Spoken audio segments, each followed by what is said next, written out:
Howdy, howdy, howdy, everybody, and welcome to wonderful and beautiful Sebring International Raceway for the ARL Sebring 2-hour special event. I'm Austin Knight. I'm joined by Adam Hedgecock, and we got Sammy Kumo up in the booth for a awesome 2-hour race around Sebring. Adam, how are you doing? Not too bad. Really looking forward to this. Really interested to see how it all plays out under the beautiful skies of Sebring. Should be a good one. Yeah, it's a multi-class event where we got GTEs and GT3s going at each other. We do have one Corvette going around, but it's just one guy. Graham Stafford taking a little bit trip up and heading into the wall out in his qualifying lap. It's just 2 laps here, but like I was saying, we do have one Corvette. It's just one Corvette, so we are going to treat this like a 2-car multi-class event, and that Corvette's just going to be a wild card in some events. Now, I'm not sure whether Wim is going to be actually taking the start in that Corvette. I did see a little discussion before practice finished, suggesting that he wasn't going to just run the race on his own. So we'll have to wait and see whether he does actually take the start. Yeah, well, actually, that is actually a good point. I mean, as much as it must be fun driving around here in a Corvette, running on your own for 2 hours for not racing anybody is well, it's not the best thing in the world, is it? Yeah, it's definitely not the best thing in the world. I know a few people would really prefer if they're racing with someone, at least anyone, but sometimes endurance racing, they get that way.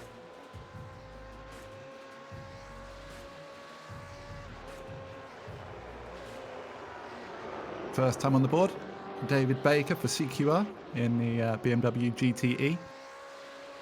See how long he can take that position for. And the first in the GT3s, Pau and Gonzalez.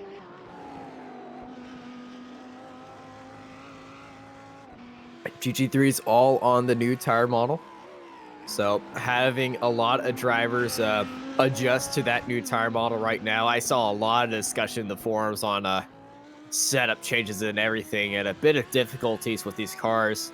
As somebody who drives the Mercedes a lot and was used to it being planted down like a rock, it is not like a rock anymore. I've done a little bit of testing in the Audi, and that didn't feel too different, to be honest with you. But Faster. I can tell you that. It might be. I'm yet to find that pace. But interestingly, as you said, we've only got 2 laps of qualifying. That's nowhere near long enough to get those tyres warmed up. So, yeah, it's still driving on the edge at the end of your second lap. Probably not going to see the ultimate pace out of these cars.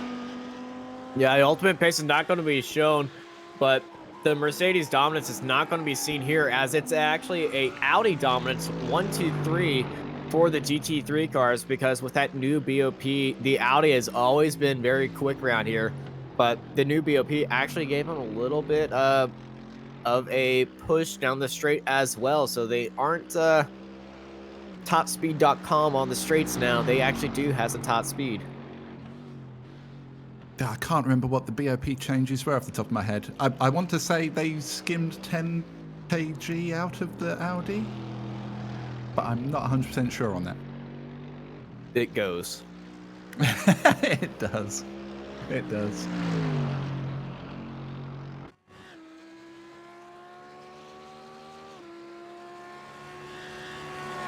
Here's Maxi Ramstein, current leader in the GT3 class, and currently 4th overall. As you can see, the separation between GT3s and GTEs between these two. Come around Sunset Bend right now.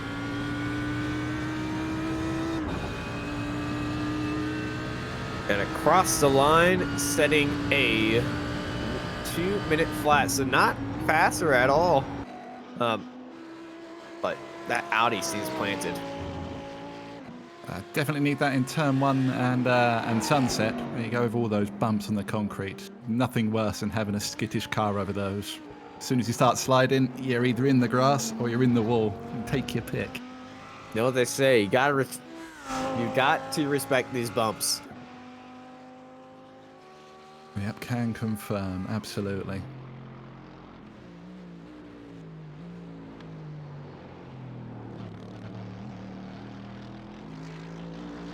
Mark Fletcher here, making his debut for Year 1 Racing tonight.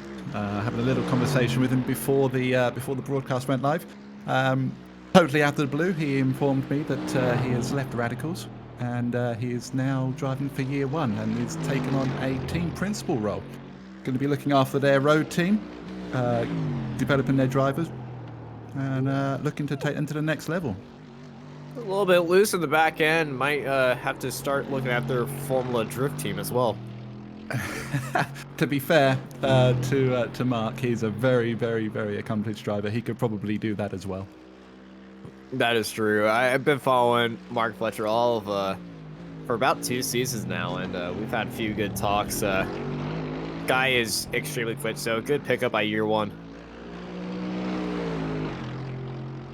Yeah, definitely. Year 1 seems to be making a lot of moves recently. They've recruited a lot of decent drivers. Even the people that were with them originally seem to be stepping up their pace now, which is great to see. They also have one of our commentators with them. They do? Tyler Maxon. Oh, of course, yes. Who is racing right now at Circuit of the Americas. Actually, no, he's not racing right now. He's racing in an hour. Well, all the best of luck to him. How are we doing? Interestingly, Ramstein, Miskovic and Gonzalez still ahead of a few of the GTEs. Those laps they've put in the GT3s have been absolutely stellar.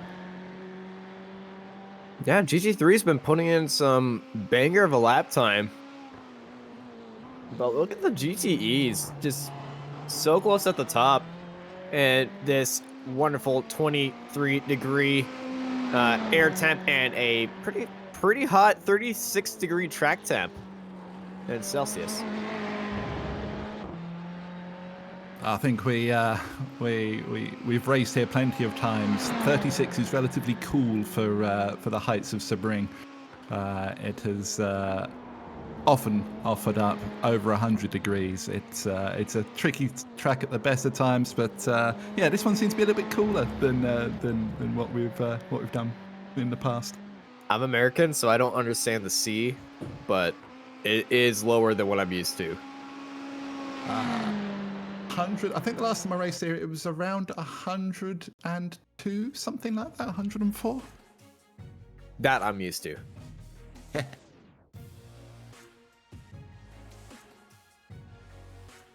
And as qualifying has ended, and the cars are getting ready to grid up, we're gonna walk you through the grid.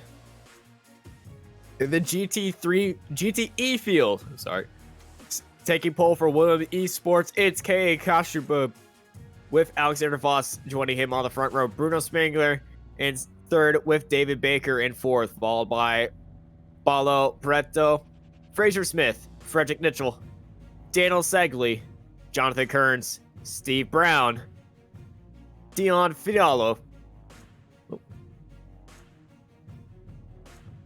Sami Mati Tarogan, Kevin Walsh, Ryan Sharp, Rodrigo Lavoski, and Daniel Lee at the end of the GTE field. Adam, take us through the GT3s.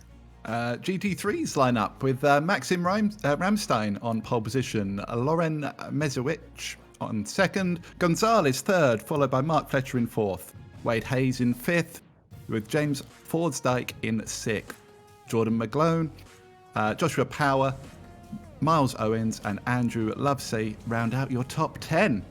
11th, we got Dan Mould, Robert Odoms in 12th, Derek Holland in 13th, Paul Clist in 15th, Grant Maddaford in 15th, Graham Sesford 16th, Matt Acton in 17th, and rounding out your GT3s is Dave Christie in 18th. A little bit of confusion on the starting grid as they're going by overall time instead of by class. So the GT3s and GTEs are going to be starting all cozy with each other. I expect some fixing of this on the pace lap. But get it nice and spicy to begin with. I do like some spice. I do like some spice.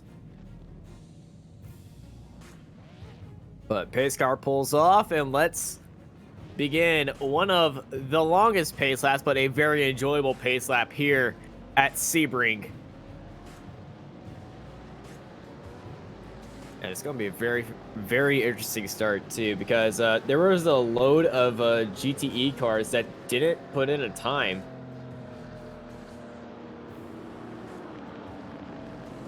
I'm wondering if they're going to sort themselves out, let the GTEs go to the front of the pack. That would make sense. It would cause less chaos at the start.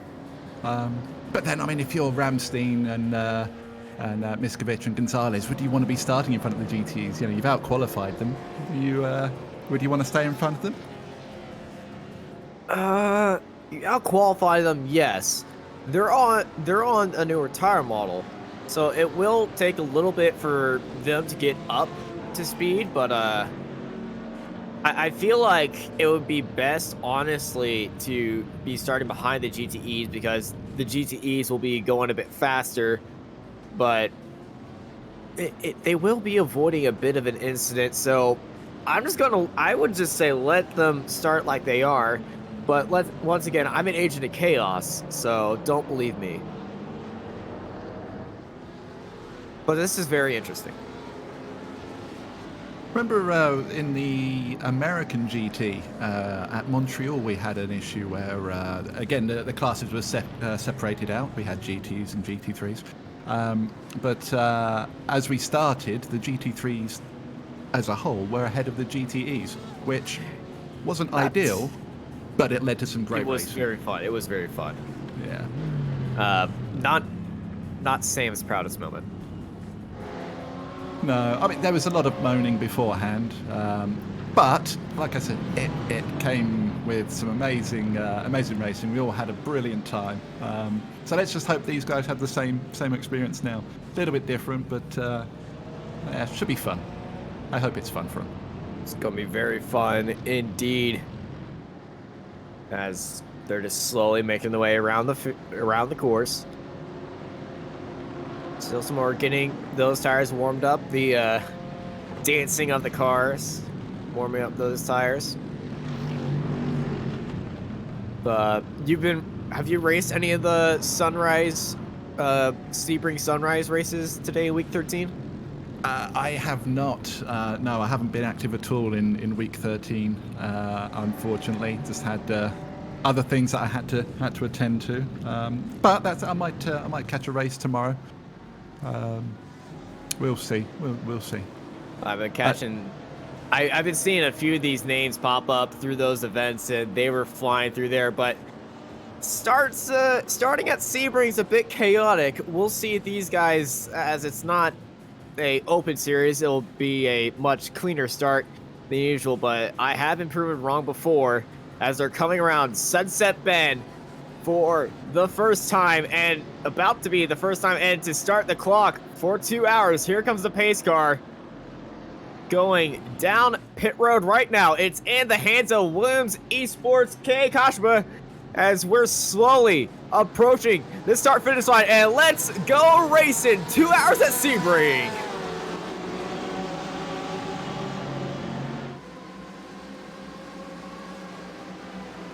Everyone jostling for position as they come down into turn one for the first time, trying to negate the bumps. A couple of guys running wide there. Oh, who's that going backwards?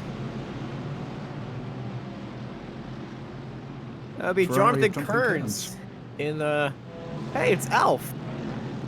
In the Alf car. It looked like a Red Bull one to me. Little callback to the Bathurst broadcast. If you saw that, I believe he was running in the Alf car once again. But very unfortunate start for the Ferrari. Everyone else seemed to get through pretty clean though. We're all already in single file, funneling down through the hairpin for the first time. Interestingly, it still looks like Masovic and Ramstein have stayed ahead of some of the GTEs. They're going to take a little while to sort themselves out by the looks of it. Yeah, they stayed ahead. They have a lot of speed with them, but we'll just see if that GTE power can push them through, because lap time's one thing, but driving in traffic is another.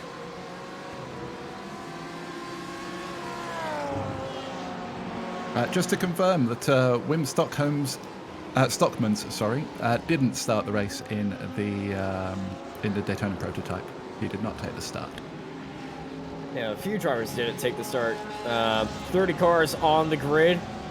Graham Setsford is just towed into the pits, actually.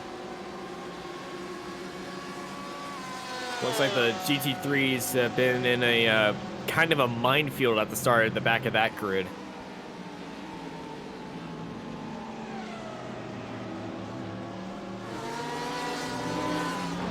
That's always the trouble at Sebring, isn't it, as we finish our first lap. Going down into turn one, if people do get a little bit loose, a little bit bouncy, then you can lose an awful lot of time. You have to take avoiding action as people bounce around. It's a very, very tough first corner. Probably one of the hardest first corners on any track, I would say. Yeah, as a fan of first corners, this is my least favorite first corner in all of racing. It's very flowing, very bumpy. If you just get tapped in there, you're going around. I think that's the problem with it. It's so fast. There's no real braking zone on it. And yeah, as you say, a little tap, the bumps. There's no real runoff. It's just a big wall at the end of it. It's very easy to get it very wrong. You definitely, and unfortunately, one car was taken out of there. Yeah, to my knowledge, it was just one car. As Jordan McGlone and Lovesley are having a good old battle for 7th. The two Mercedes cars trying to catch up with the rest of the GT3 leaders of the Audis. So yeah, it is actually just Mercedes and Audis in the GT3 class. That's surprising. I seem to recall the Ferrari going okay here before. I'm surprised we haven't got at least one Ferrari in the GT3s. We can see there that we've got two in the GTE category.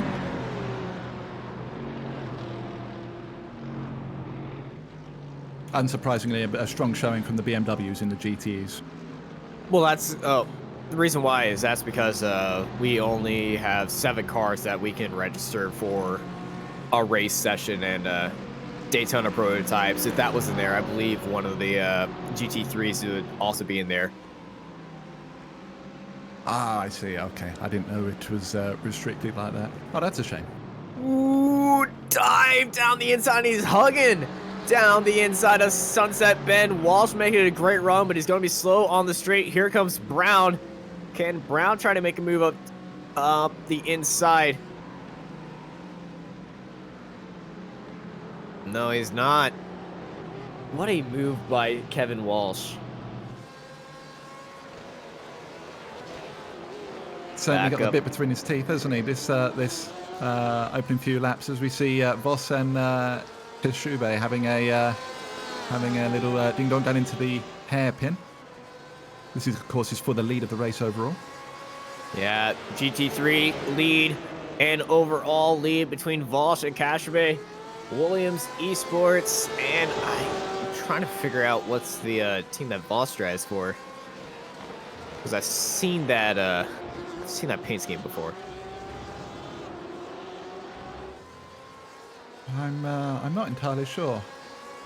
On our sheet here, it's Team Alexander Voss, so that doesn't shed any light either.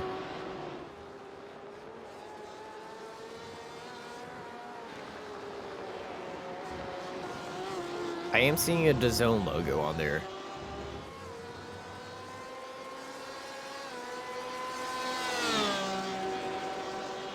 But a wonderful, wonderful battle up front. They got a drag race heading down into Sunset Corner to finish out lap 3 and start lap 4.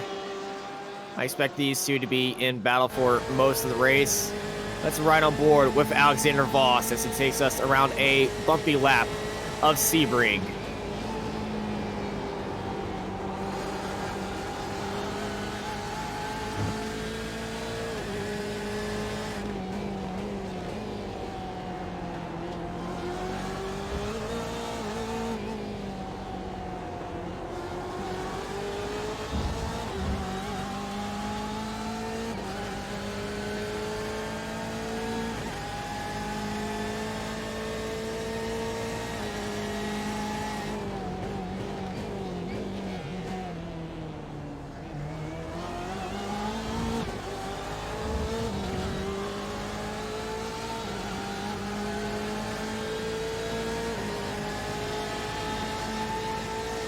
Voss got to run up the inside, and he's going to send it down the inside. A little bit hot on the brakes, had to get up onto the curb, and that Porsche going to swing around the outside and stay in first place. What a battle we are witnessing here for P1 in the GTE category. That first half of the lap was truly immense. The way that he literally sat on the coattails of Kashibe there in front of him was phenomenal. Late braking, almost got the job done at the kind of chicane, coming back up from the hairpin. But despite these two having a battle, they're still pulling away from Spengler and Baker behind them.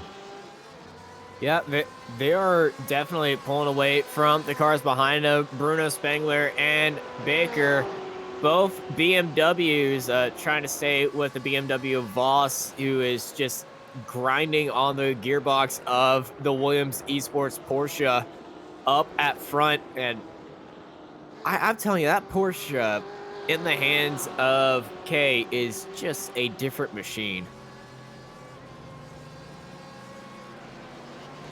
It is a very, what's the right word for it? It's a demanding car. You have to be on top of it. We found this when we was practicing for Daytona.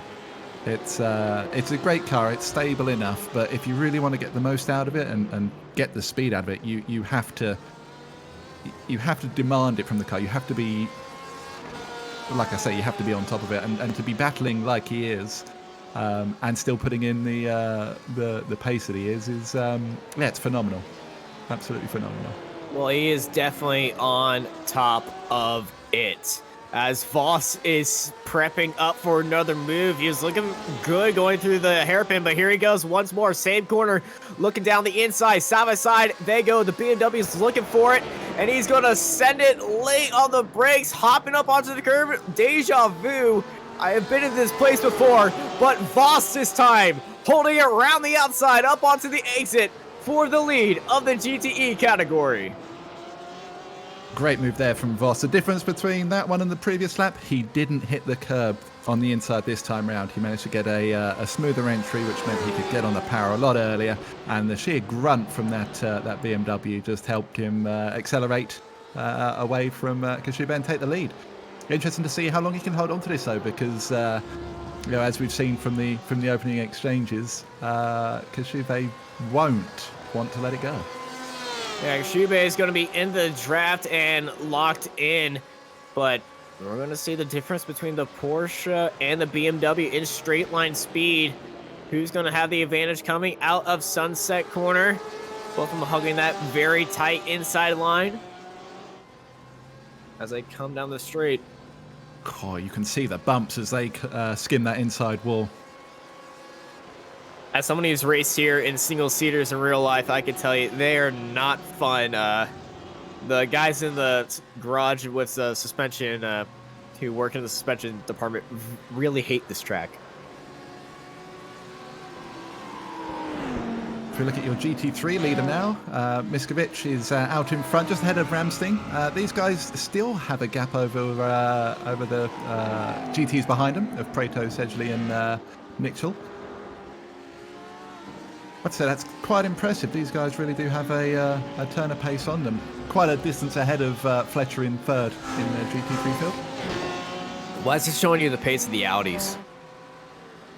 The Audis are definitely on another level, and Miskovic and Ramstein is just, these two guys have been dominating in the Audis for most of their time on iRacing, and the Audis already had an advantage here at Sebring, and with this new BOP, the Audis are even faster, even on the new tire model. I turned a few laps in the Audi Wednesday, I think it was, in preparation for the World GT, and Audi still does Audi things. It's very much like the McLaren in that manner. You know, you'll think you'll be doing well in it, and all of a sudden, bang! It will step out on you and ruin your day very quickly. Yeah, but hey, I like my fire-breathing dragon. I will still drive my McLaren. Apparently, it's a bit easier to drive now in the new tyre model. I haven't tested it yet, but Yeah, I'm interested to give it another go. Well, given another go, we will see as Wade Hayes is on the back of Forksdyke, who is following his teammate of Mark Fletcher up ahead in third place, but the year one car sitting third and fourth, as Hayes is looking to hop into that fourth spot, but battle for P4 right now.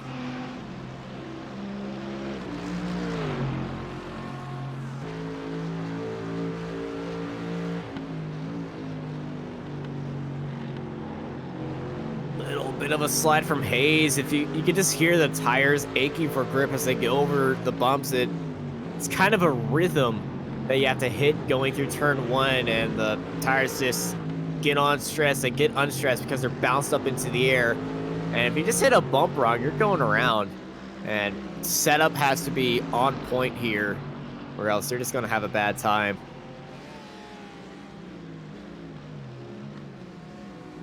The year one car of Forsyth there was. It's surprising how early he was getting on the power coming through that first section. But as you say, setups. You know, as we said earlier, Fletcher's now there with them, and I'm sure that he's going to bring a wealth of knowledge from the Radical setup team. And it looks like it's paying off already. As you say, Fletcher in third, Forsyth in fourth for team year one.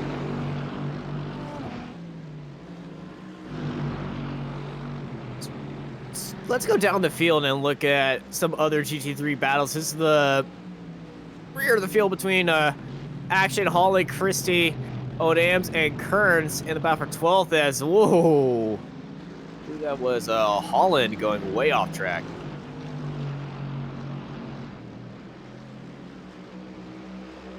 Holland driving for Indy Autosport.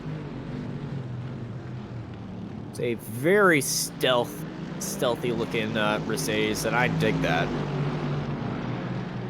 I have to agree with you. That is a very nice looking Mercedes indeed. And then at the back of this fight for 12th place in the GT3s, it's Alf. Alf is back after the first corner incident where he backed it into the wall. Back onto the back of this pack. Obviously, be looking to go forward. The trouble is, you know, as we've alluded to before, the straight line speed of the GTEs is not necessarily enough to get you past, especially the Mercedes. He might get the job done here with a little bit of toe assist, but they're all towing each other. They're all getting that little bit of extra speed. It's trying to hop a train, but that train is powered by a jet engine, so you're going to have a bit of speed, but you aren't going to be really making up any ground on it, as Kearns trying to hold it around the outside. But honestly, if I were him, I would just stay back, eat some popcorn, and watch this battle happening in front of you, because this race is going to be a race of attrition. You're going to have 2 hours. Make it up in the pit stops. But Kearns looking down the inside. He does make up a place on O'Dams, as this three-way fight up here for the battle for 12 is getting a bit nasty as Holland and Christie come into each other.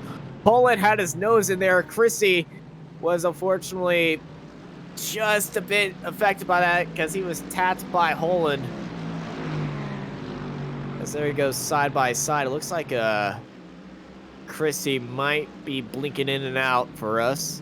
So they go side by side into the hairpin. Both of them going wide. Here comes Kearns. Had to take a little bite off the rope right there because he got very tight on exit to avoid colliding with Holland.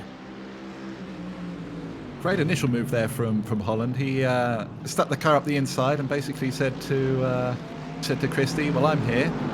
Where are you going to go?" Unfortunately, I did make a little bit of contact. It looked like he just eased off, let him have the position back. I don't know whether he felt a little bit bad about the contact. As Christie hits the curb and Kearns goes into the back of Holland. I am not sure what noises came out of my mouth right there, and I'm sorry for that. But Christie got on the curb, Holland got into the rear of him, and then Alf once again got into them. So let's take a replay look at this. David Christie leading off, heading into this corner, just on the braking zone, just back end slid out, and that's very unfortunate right there. Absolutely, it's unfortunate. It's one of those where they're running so close together. As soon as one of them has an incident, it's very, very difficult to get out the way of it. And But, that's you're going to get that when you're tightly packed racing. No, you're not wrong. You're not wrong. Everyone else made it through. Alpha was made a little bit of contact with Holland as he went to the fence, but everyone else seemed to make it through just fine. The start of the race track temp was 36 degrees. Let's see if 17 minutes of hard pushing has affected that track temp right now. Nope, still 36. On this lovely March 14th of here in Sebring, which we're slowly getting to. We're still racing in the future. It's next week. It is next week. Is it the date of the actual 12 hours on our racing? Yes, it is. Are you going to be participating in that? Me participating would involve doing what Paulo is doing right now, murdering a few cones and probably ending upside down on my roof. So no, because I'll be doing the iRacing 3.5 at that time. Oh, of course.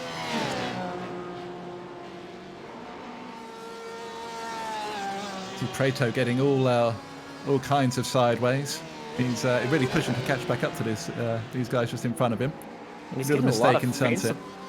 He's also getting a lot of fan support in the chat as well, and they all really want an onboard. So we're going to give the people what they want. Let's ride on board with Paulo Preto for Escuderia Sul Brazil.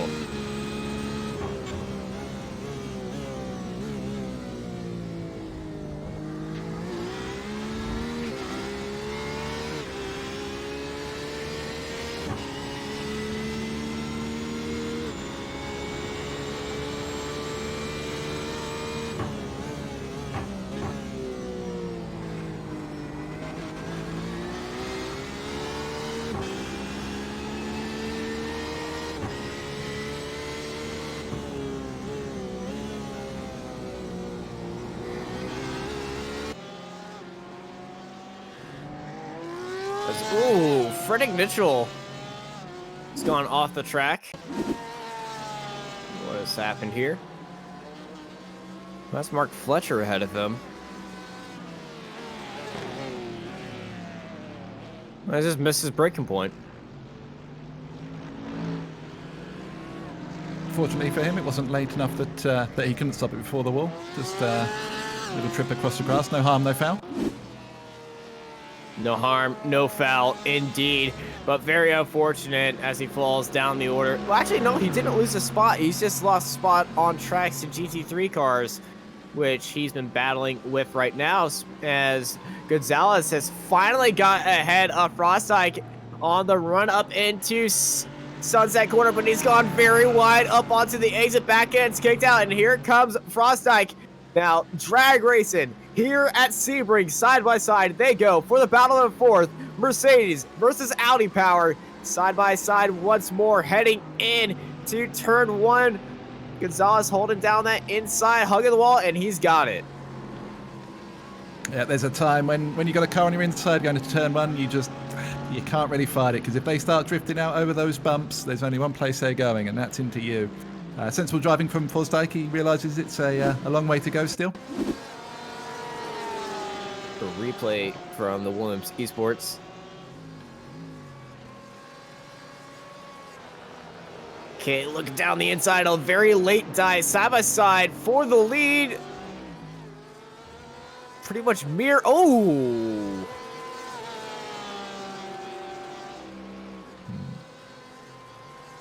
Bit of contact there. Kind of see it coming though. It tightens up an awful lot down in that hairpin. It's very easy to get turned around or turn someone around. So just a little tap. Again, I'll use that term again. No harm, no foul. They're both still going, and they are approaching the back of. Who is that? They're approaching the back of Robert Odems, I think. Yeah, it's one of the year one cars, but it's Odom. There are 5 year one cars, I believe, in this race.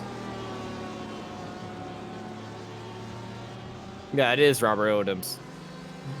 And I must say one thing, Sammy is doing his job amazing right now because we just got confused for a real life car broadcast. Well. So nice job, Sammy. Yeah. Well done indeed, sir. Side by side action again. Wade Hayes and who's that on the inside of him? I'm struggling to see who that is on the inside of him. Is that Sharp on the inside of him? Just a GTE overtaking the GT3 position. That's not Sharp. Nick Todd, sorry. Yeah, I was looking the wrong way. There we go. Sorry, it's been a long day already. I'm trying to read the names, and yeah, it's tough. It's tough. So apologies for that. It's all good, Adam. We've all had those times, and you haven't seen me in a 6-hour broadcast yet. Oof. You don't see Loopy until you see me at like hour 4. When we start fighting about numbers. Well, fortunately, this is only a 2-hour session, and we're already 23 minutes in. Mitchell going very late on the brakes, and once again, almost missing the braking spot and losing a lot of ground on Forsyth and the rest of the field. And I want to say thank you for subscribing, Neil Collinson. It means a lot that you are supporting us and want to see more of Apex Racing TV. So thank you.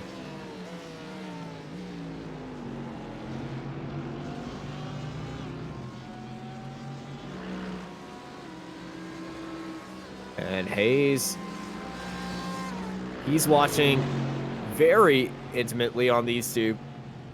They're not in the same class, Forsyth and Mitchell, but you can still have an incident between two car classes. As Hayes is on the back. Oh, Mitchell's on the back of Forsyth, flashing the lights. That's not going to help you, man. It's also midday, so I don't think you can see them. Side by side, they go, still flashing lights. He's going to dive it up the inside of Sunset Corner, but once again, going very wide into the corner. He's going to lose it down to Forsyth, who's going to hold him to the wall. And this is just allowing Hayes to get closer and closer now.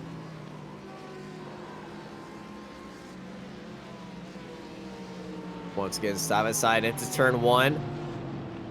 Forsyth is forced to go wide, and here comes Hayes. And oh, Mitchell's off the track! Right in Forsyth's line, and here comes Hayes, setting up to the inside. And Hayes up into fifth place for the GT3 category. And I think he'll be sending a holiday card to Frederick Mitchell right there. It certainly seems that Frederick's getting a little bit frustrated in the car. He's missing his braking points fairly regularly. Just then, it looked like he had the job done against Hayes, but yeah, I don't know. He's either struggling out there, or his setup's not quite right, as he's looking to the outside now as we come into the chicane.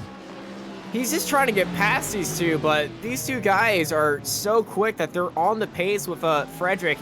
And Mitchell doesn't know what to do because the nearest car to him is miles ahead, and the closest car behind him is a few corners behind. So the best thing that he'll be able to do is he should just be waiting at the back of this group and getting past him when he can. But he's trying to fight these guys like he's actually fighting for position. So he kind of bullies Hayes out of the way, but he finally gets ahead of these guys and is leading this group now. Of course, in normal situation, he would probably be coming round to lap GT3s, but the way that the field is, yeah, these are actually for positions on the track. So, yeah, the GT3 guys, they don't have to get out the way for him, and yeah, they've put up a stellar fight so far. I mean, definitely a great fight. And the cars are kind of separated as well, even though in the qualifying times, they were very close to each other. Just GTEs having a slight advantage over the top GT3s by about 4 seconds. But, oh no, Mitchell spun right in front of these two, and Forsyth was collected. Forsyth has to go off the track, and that's a big unicorn. on the nose and a lot of nose damage for Forsyth. Let's get a replay of that. Mitchell heading hard into turn 1, a little bit overcooked. Back end got out, locked up both of the brakes. Hayes going off track and a big ol' smack into the back end from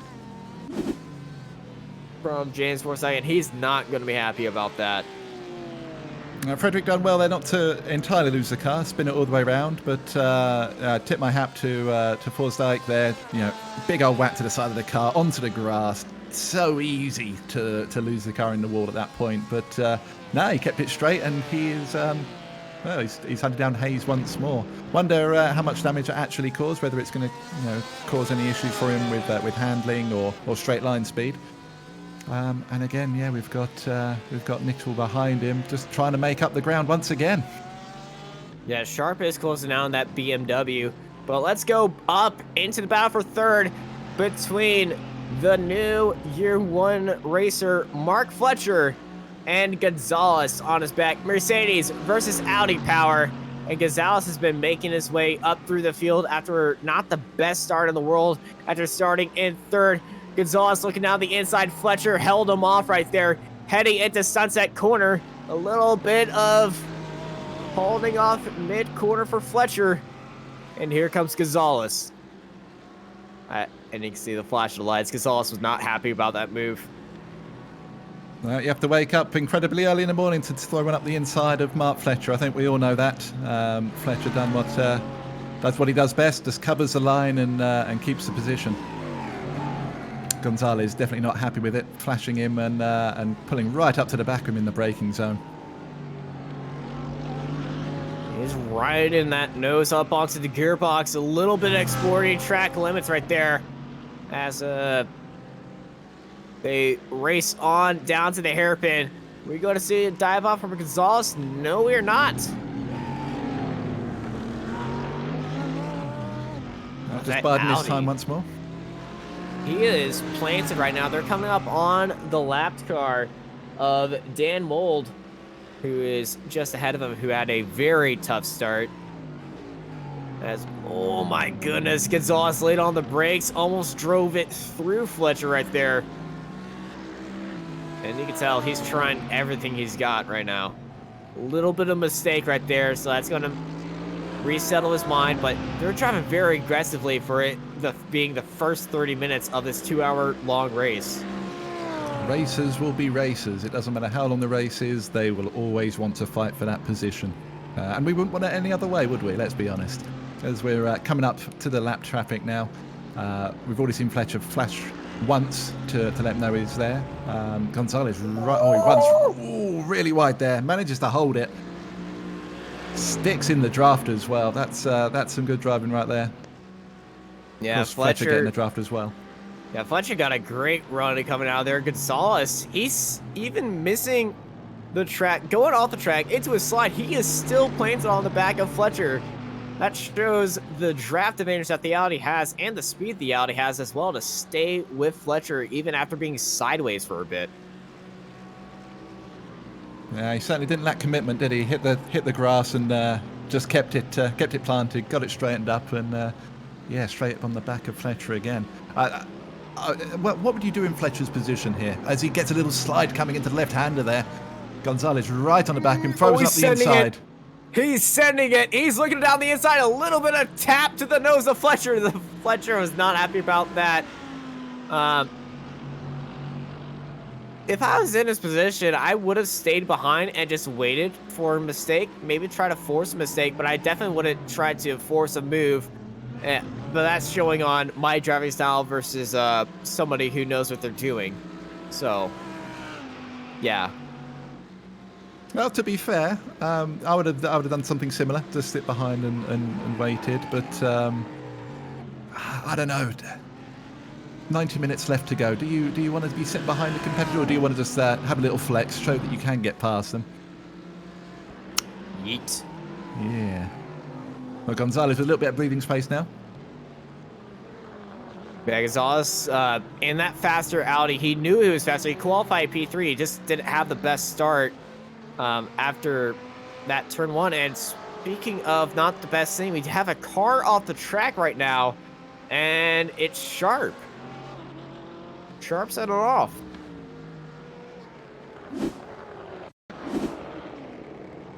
Oh, big lockup. Yeah, a little bit too late on the brakes. Done well though. It's very easy to turn the BMW if you apply too much brakes too quickly. It can swap ends on you. So yeah, like we saw earlier, a little bit onto the grass and on his way once more.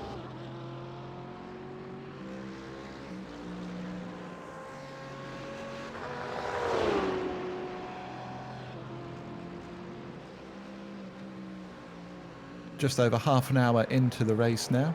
Just to bring up to speed, GTEs are your light blue category, your GT3s are your pink category. With Kay Kashabe leading the way, with Alexander Voss in second and Bruno Spengler in a slightly distant third now.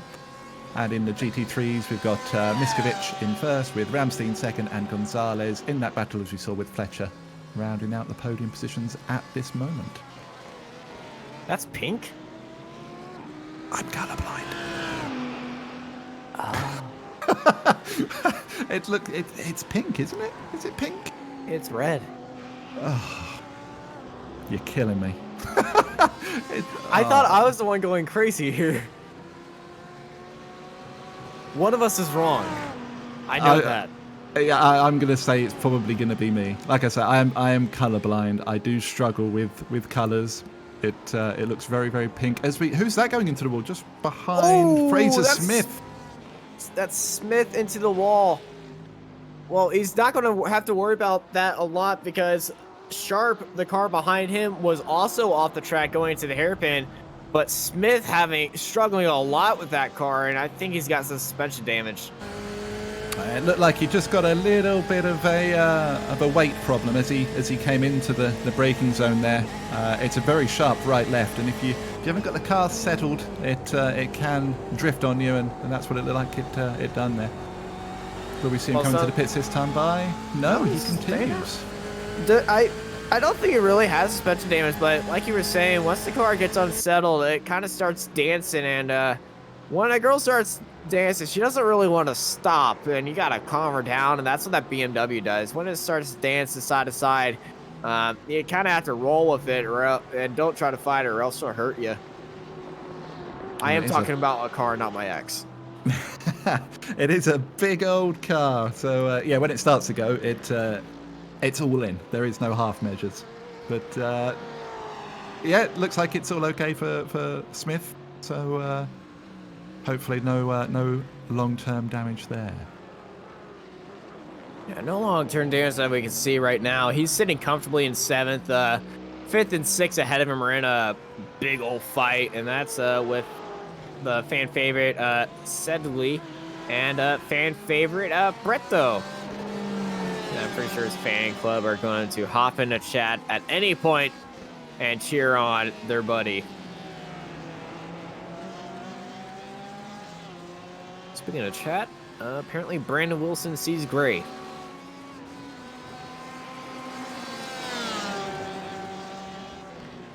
That's there too. That is definitely a colour on there too. Prato not giving Sedgley any respite here, just keeping the pressure on.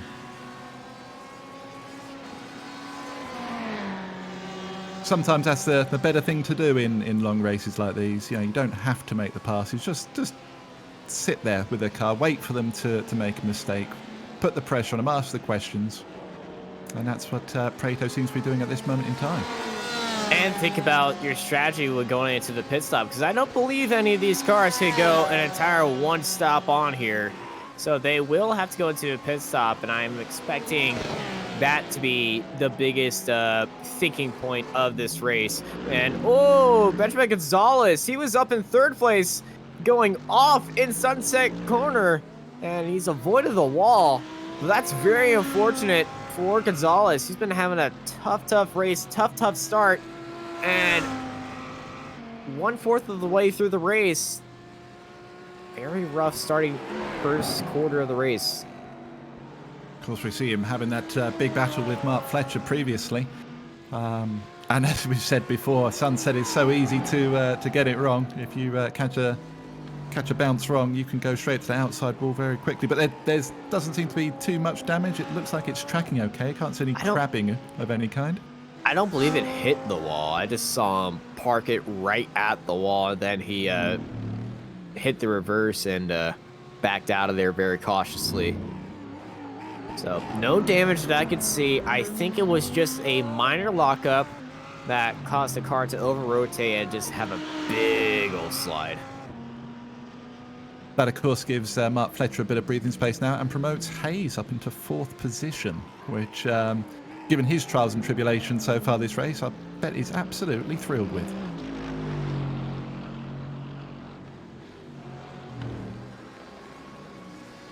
Is absolutely thrilled with. Indeed, back up front, Williams Esports, Kei Kashime, and Voss battling out for first and second as they're trying to lap Alf in that GTE, and they have a GT3 ahead of them as well. And that's Poe.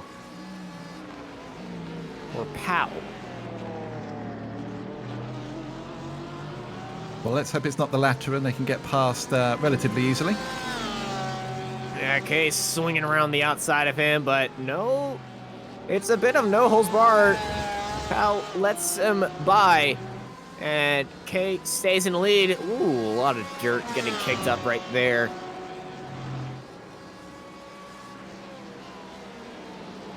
Are some of the GT3s faster than the GTE? Well, that comes down to driver setup and, well, maybe car performance, because they're very balanced around here at Sebring, I must say. I think it's fair to say that the difference between a GT and a GT3 isn't as great as you'd expect it to be. If you've got a very comfortable GT3 driver who knows the car really well, then they can be just as fast as most of the GT drivers. Absolutely, and they can. The leaders of the GT3s are aliens. We haven't brought in aliens into this conversation yet.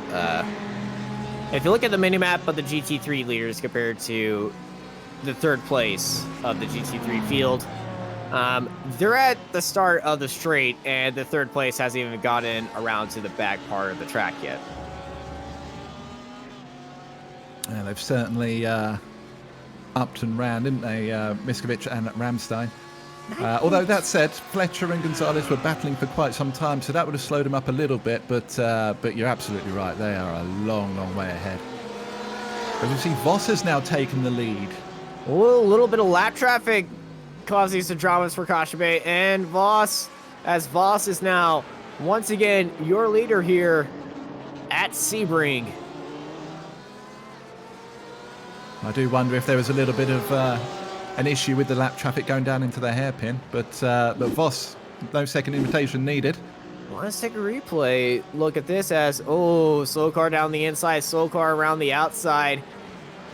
Oh, car parked downtown right there.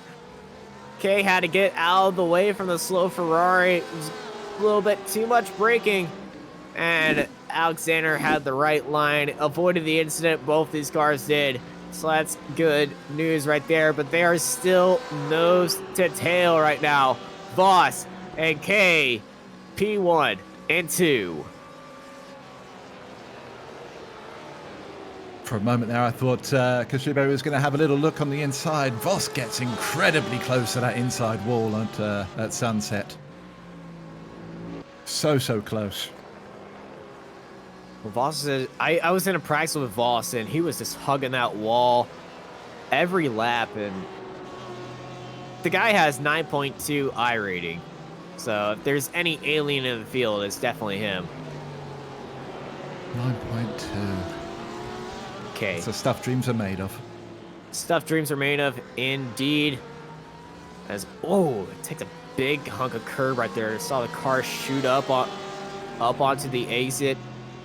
But Not going to upset it that much. Let's see if K can return the favor, setting up the inside. No, he's not, but he's going to go as late as he can and bury that nose of the Porsche as close as he can to that gearbox of the BMW and try to return the favor to what Voss did earlier on in the race by going up the inside in this exact corner. Here comes K. K thought about it. K is going to decide against it, and his judgment's better than mine. And he's just going to stay right there as, ooh, big crash. Walsh and Brown, GTE cars, 9th and 10th, getting involved into a crash. And I believe this is just going to be on the exit. Oh, BMW is going down the inside. Both of them are going very, oh, okay. Like we said earlier, it gets very tight down there, and there's only one real line coming out of it. If you're ahead, you kind of feel entitled that it's your line. Yeah, we just 2 into 1 just doesn't go at that point. I feel like there's some other stuff going on between these two with that exiting move, but the starting incident was the BMW going down the inside, locked up at the very apex of the corner, and Brown just got into contact with him. And that's David Christian for a camera racing. Very broken suspension there. The steering. You know something's wrong when you're turning 90 degrees left and you're going straight. That's he's had a big one. Yeah, that's some serious car toe angles right there, and he's going to be able to drag it into the pits, but thankfully he's got a clear track around him, and that is a anomaly right there. You don't see that a lot. And we have our first pit stop. Kevin Walsh, who was in that incident, decided to head into the pits.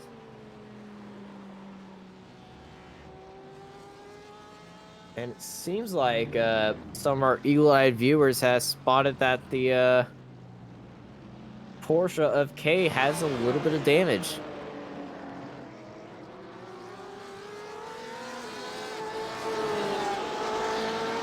Let's ride on board with Voss and look at this Porsche and see where this possible damage might be. Don't see anything messing with the front end, but it may be on the back of the car.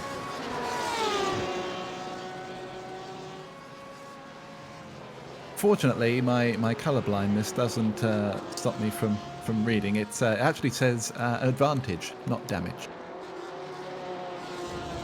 So I think they're alluding that that the Porsche can brake that little bit later, accelerate that little bit earlier. Well, you may be colorblind. I have dyslexia, which provides for comedic moments like this. It's all good. It's all good. We're 45 minutes into the race. These things are going to happen, and I will delightfully point them out. Voss keeping the lead. Look at the lap times there. 57.56 from Voss and the 57.52 from Kazube there. These guys are absolutely on it, matching each other all the way through. I do wonder if the big difference will come down to the pit stop.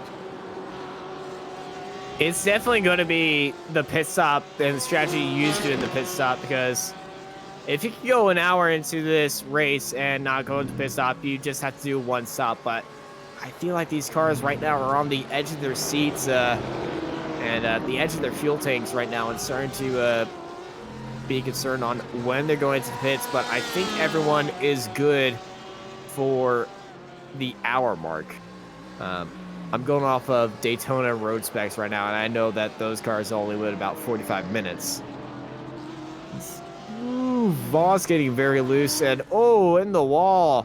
That's P2. Laurent Misweski.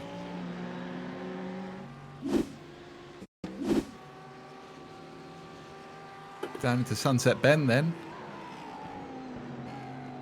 Running the bumps as he usually does. Oh, and it just starts to creep out on him. Such a hopeless feeling. That rear just starts to creep.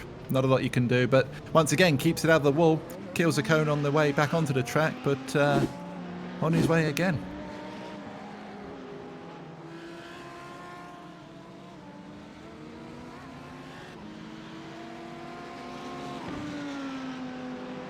That, of course, gives Ramstein a sizable lead now, as we see him going down into the hairpin. That's going to widen the gap in the lead of the GT3s as Hayes heads into the pits. But like we were saying earlier with the Audis, new tire model, new BOP, same old Audi, and they will definitely step out when they're not happy.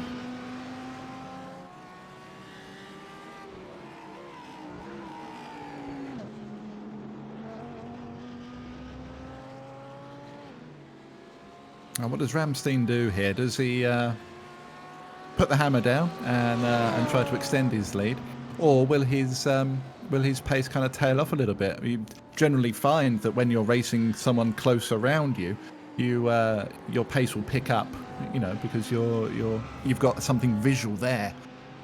So be interested to see what his next couple of laps are like, whether or not he can extend that lead, or whether Miskovic can pull it back a little bit.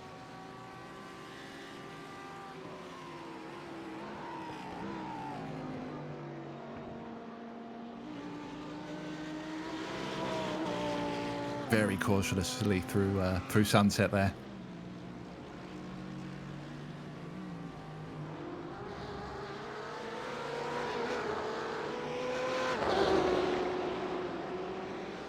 As we can see, your movers and shakers on the timing tower now. Our biggest mover is Sharp, who's gained 7 positions since the start of this race, followed by Matterford with a solid 6.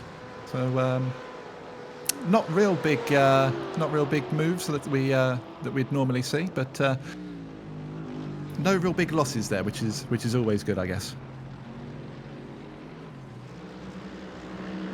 That is always true. When you cannot have big losses, that means everyone's been very good. But there is some chat over the driver's radio. They are debating on what's happened there. And I want to say I am back. I go out to take a look at my niece as she was crying in the background. And I just wanted to know what was up. James Forsdyke comes into the pits. And it looked like he just overshot it, just a touch. It's that little reverse motion there. I think I saw. I feel like I saw it. Colorblind doesn't affect movement. That can't go under defense. No, this is true. This is true.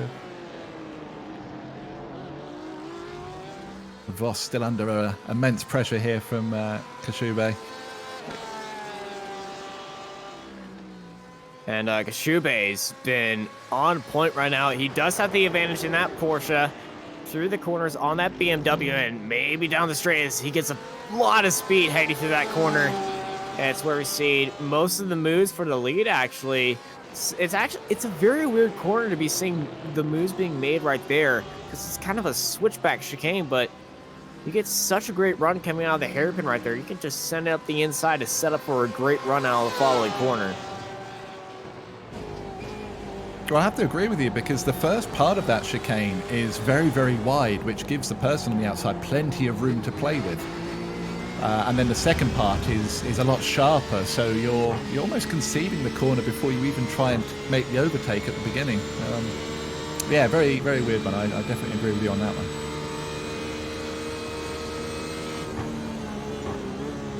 And the lap car ahead of it, that's one of the year 1 cars. Watch Kashube holding down to that wall. You can just see on how bumpy it is, but watch out on exit. Kashube almost getting into that year 1 Mercedes GT3 car.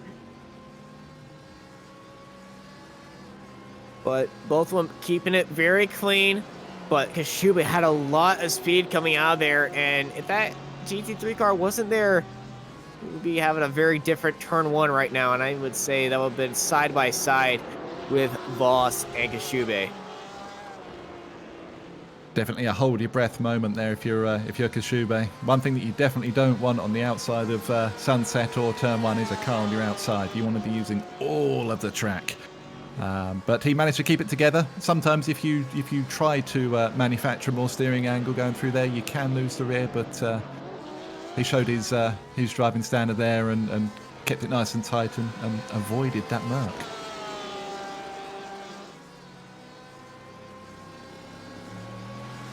That Porsche has a lot of grip on corner exit. He had all the knowledge that there was a car right there. So wasn't worried about it. I was worried of where that GT3 was going to go because he had nowhere to go up at corner exit.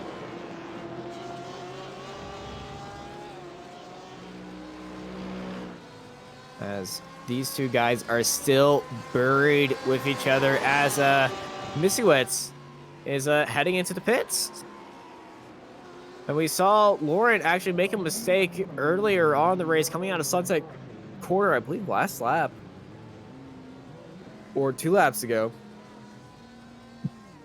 As they are now heading into the pits on minute 52 of this 2-hour-long race. So if there will be some fuel saving for these cars. Mark Fletcher heading into the pits as well. Yeah, I think from Miskovic's point of view, he's got to roll the dice, having fallen back as he did. Yeah, you have to try something a little bit different, don't you? You can't just follow the status quo. As Gonzalez looks to be struggling with his tyres now. Getting a little bit slidey coming into that right-hander. Managed to tidy it up before he hit the grass, though, and continued on. But yeah, like I was saying, if you've got a gap to breach, you need to you definitely need to try something a little bit different. Yeah, pitting early and rolling the dice there might work out for him. I'm struggling to see how he can do an hour and 7 on the fuel, but we'll wait and see. We'll wait and see. Like we were saying earlier on in the race, it is a race of attrition. This is not helping Laurent right there, exiting out in a gaggle of GT3 cars. And he's got GTE cars with him as well. But he's definitely going to be looking forward to saving fuel and making up some ground, or using it as much as he can and just going in for a splash of fuel when time sees right.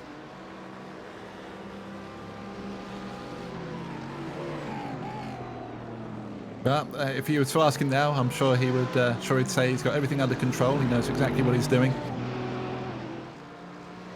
Just leaves us up here in the booth wondering and questioning what it could be.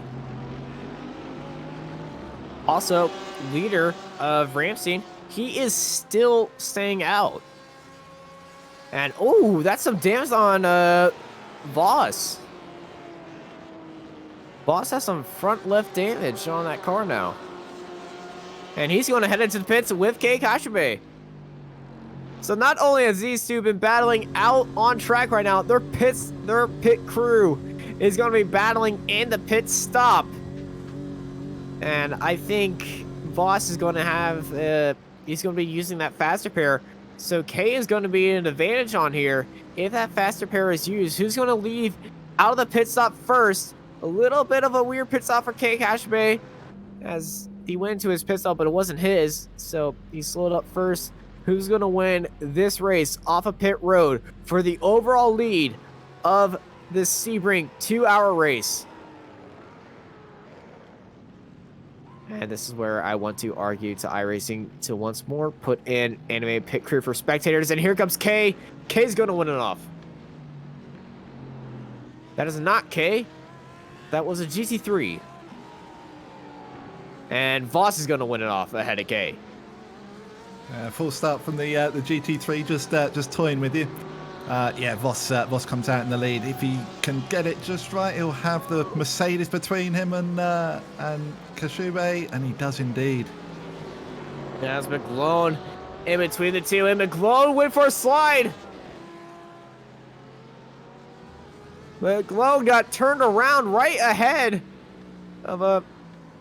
Gosh, that was Fletcher. That was actually Fletcher getting turned around, not McGlone. For a moment, then they just went off camera, and I feared the worst. You know, I feared the worst. I heard tires screeching, and I saw the red GT3s get that extra red outline. If this is your first time watching Apex Racing TV, first of all, welcome. If you notice on their minimap, if the if a red circle appears on the outside of a car, of a number, that means that car has gone off track. It helps a lot to spot an incident and spot who's having a lot of trouble. And the car with the green stripes around it is the one that we're watching.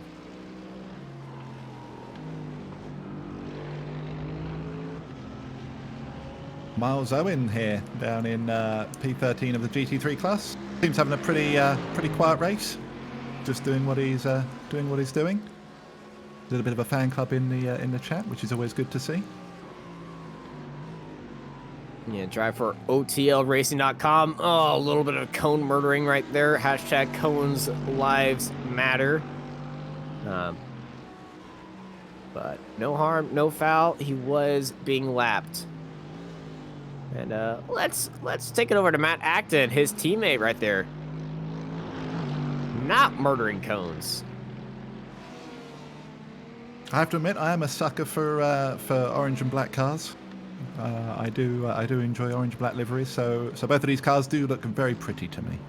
I am a fan of the OTL racing liveries.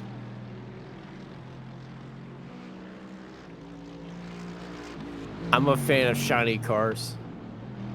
So if it's Are you chrome, all about the spec layer chrome? Are you? Yes. I am a fan of just all chrome cars too. Oh. You can guess who my favorite IndyCar driver was from earlier this season. I have to admit, I don't watch a lot of Indy. The gasp.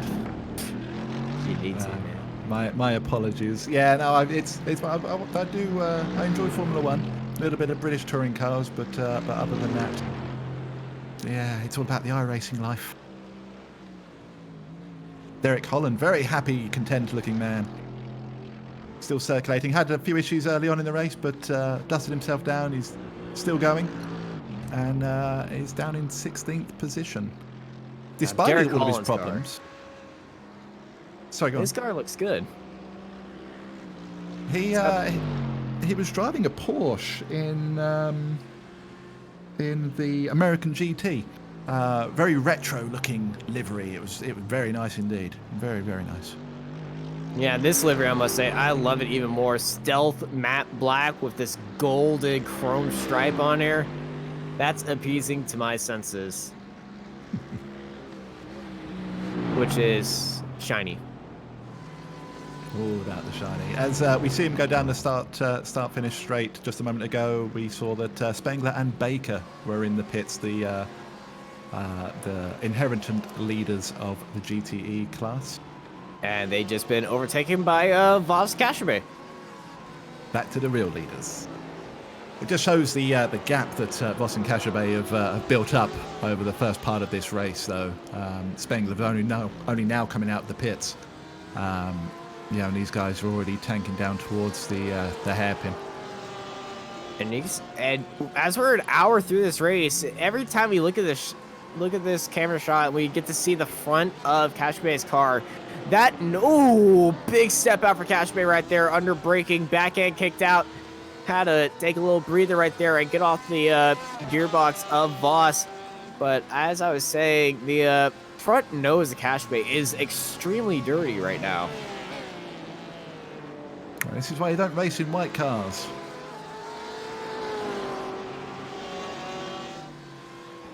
My entire team's lined up as white.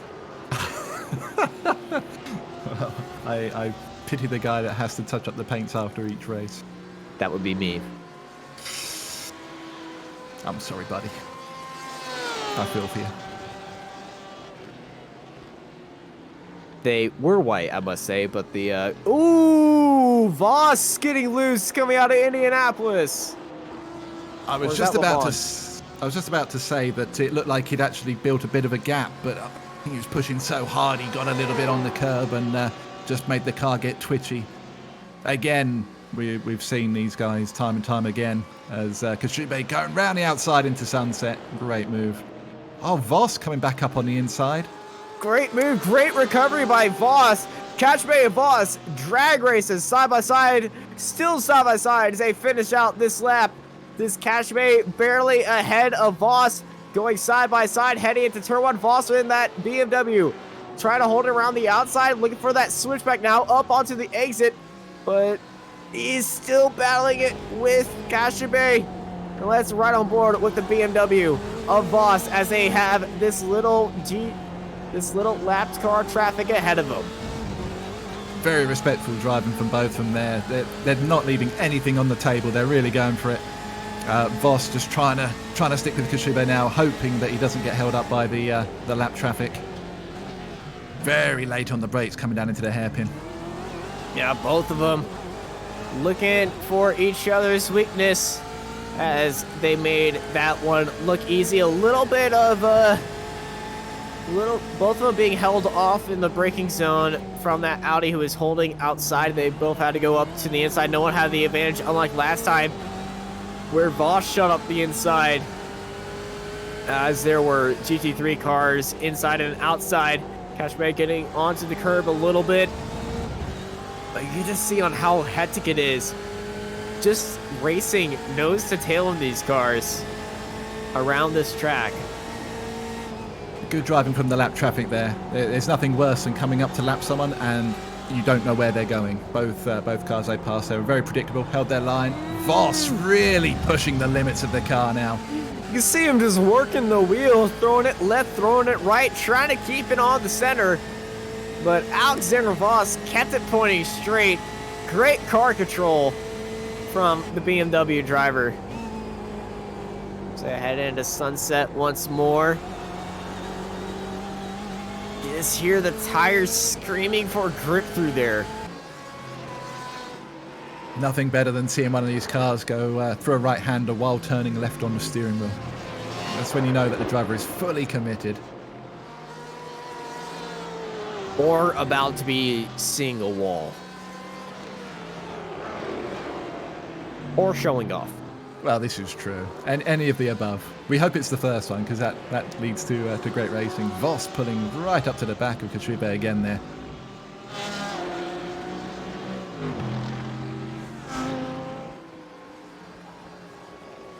These guys certainly not leaving anything out on the track. They are putting it all on the table, all on the line. They want this win. With less than an hour to go now. And both of them went into the pits before the hour mark, so some fuel saving will have to be done with these cars if they ran out to a maximum of their fuel canisters. So it's a question of when are they going to go for that splash to go, or how are they going to save that fuel? And if I was saving fuel, I would want to be in the car behind the leader right now, which is what Voss is doing.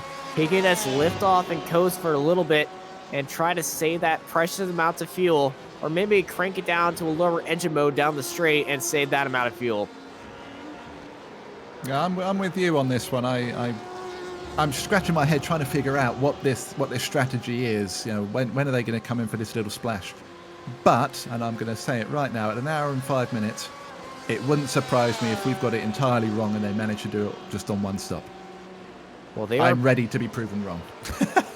Hey, I'm ready for a very fuel battle race, and I'm very excited to see what will happen. Who's going to save fuel, who's going to pit, or they both save fuel enough to go to the very end of this race as Voss and Kashibe going around the outside, still nose to tail with each other through turn 1. So they start lap 34 here at Sebring.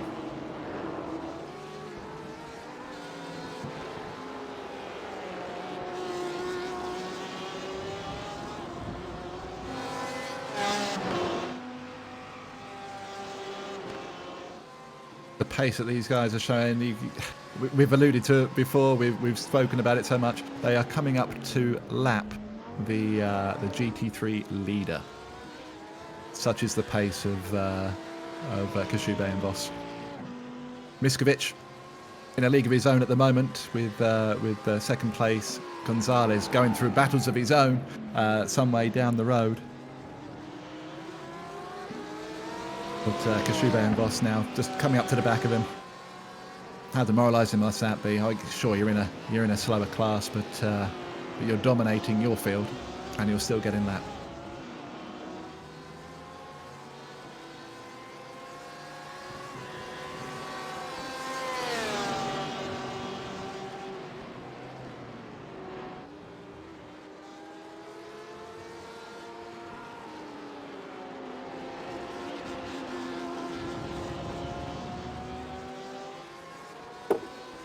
Onto the back straight away now. I imagine that Miskovic is just going to hold his line on the outside. In the background, who's that going into the wall? Whoa! That's an Audi being turned upside. Oh, that is Benjamin Gonzalez.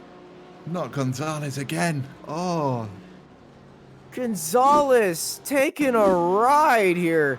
What has happened? Oh, he's just clipped the inside curb.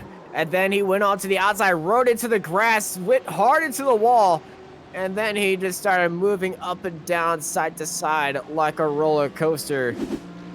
And unfortunately, that coaster had a very bad ending, and I think that's the second time we've seen him have a massive crash. you gotta feel for him. When it rains, it pours. It seems for Gonzalez. Such a shame. Such a shame. Despite all of the issues that he had been having and the incidents, he was still running in second. So yeah, such a shame for Gonzalez there. Definitely a giant shame and unfortunate for Gonzalez. Hopefully his race is not done, but I think he used his faster pair while in the pit lane. So we'll see if he ever comes back out on track. I would love to see him back out on track because he was very quick. You are not wrong. Speaking of quick, here we are with Kashube and Voss again.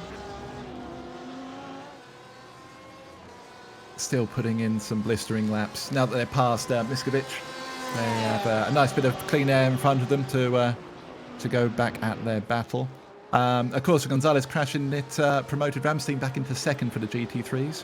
And Hayes, we've seen him go through a few little issues and battles today as well. He's now up into third.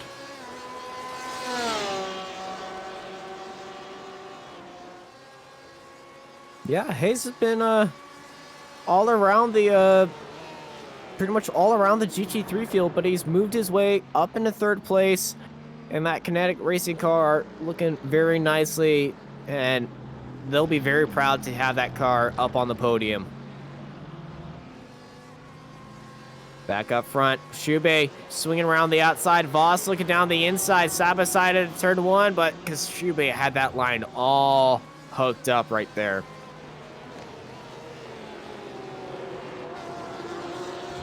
Yeah, some solid defending there from Kashube. Voss has got to figure out, he's already done the move into the chicane on the back part of the track. Kashube is going to be wise to that now. So how does he go about passing him the second time? I'm scratching my head. I've got no idea how he's going to do it because Kashube is driving so well. How is Voss going to go about it?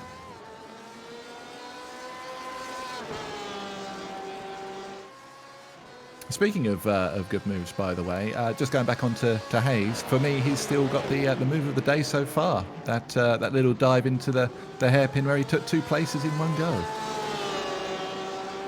Yeah, that move from Hayes is incredible. As we see Voss, he did a big old twitch, and Kashube was very on top of him right there. They both swung to the outside and blocked each other off. But Kashube is going to be expecting the moves that Voss is throwing, and Voska is going to be trying to throw some moves that come out of nowhere, really, as they're coming through the final corner. A little bit of curb action for Kashube, and it will upset the car, as we saw earlier with the Audi Benjamin Gonzalez. As here comes Voss, faking down to the inside of Sunset Corner. So just getting right onto that gearbox. Just see on how upset the car got mid-corner on those bumps. Kept it straight, but he lost a lot of time right now. 6/10 separate Kashube and Voss. Yeah, as we could see on the bumper cam there was a big twitch, and it looked like he might have had to counter steer halfway through the corner. That's not what you want to be doing going through Sunset. Absolutely not. Gives Kashuba a little bit of breathing space now.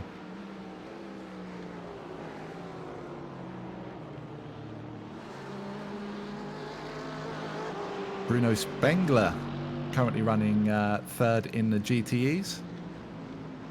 Having a relatively quiet one. He seems to have bridged the gap.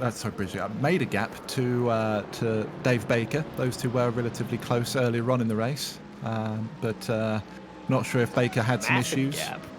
Yeah, I'm not sure if Baker had some issues or Spengler just put in some stellar laps. But I think it's a combination. Yeah, it could well have been. You definitely have to be going some to create a gap to David Baker. We see him in many leagues, and he's frighteningly fast in pretty much anything he races in. So yeah, fair play to Spengler for making that gap.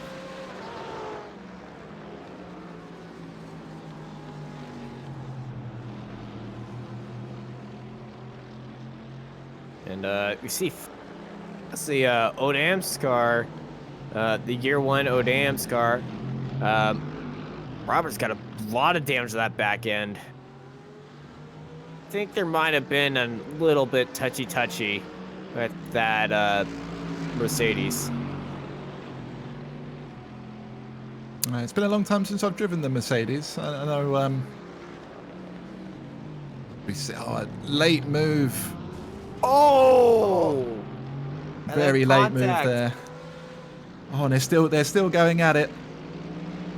Dan Mole trying to squeeze one up the inside into the hairpin, and then again on the exit, but Odam's having none of it.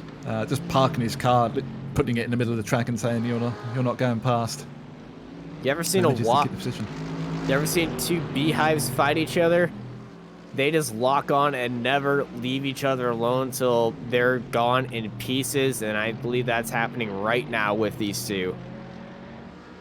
Well, it's good to see they are running 12th and 13th in the GT3 class, respectively, and they're still fighting for it. They're still going for it, which is what you want to see. Every position means so much to these drivers. So Dam's a little bit slow going through the right-left.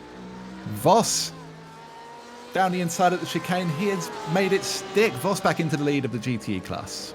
Oh, they're going to be fighting now. Here comes Kashuba. He's looking down the inside. Who's going to be the last lane breakers? Kashuba sending it from a mile back. Still side by side. And Voss gets into each other. And that's a gentleman move by Kashuba. He realized he made a mistake, and he's let Voss back. Good move on you, Kashuba, being the bigger gentleman in this situation. Yep, top tier respectful driving there. Always good to see. Always good to see. So that was the question answered then. How was Voss going to get past? He threw one up the inside at the hairpin. Man, throwing stuff up the inside is always nice, as Moss and Odams are battling behind, well, Dan Mold and Dams are battling with each other, as that's Alf.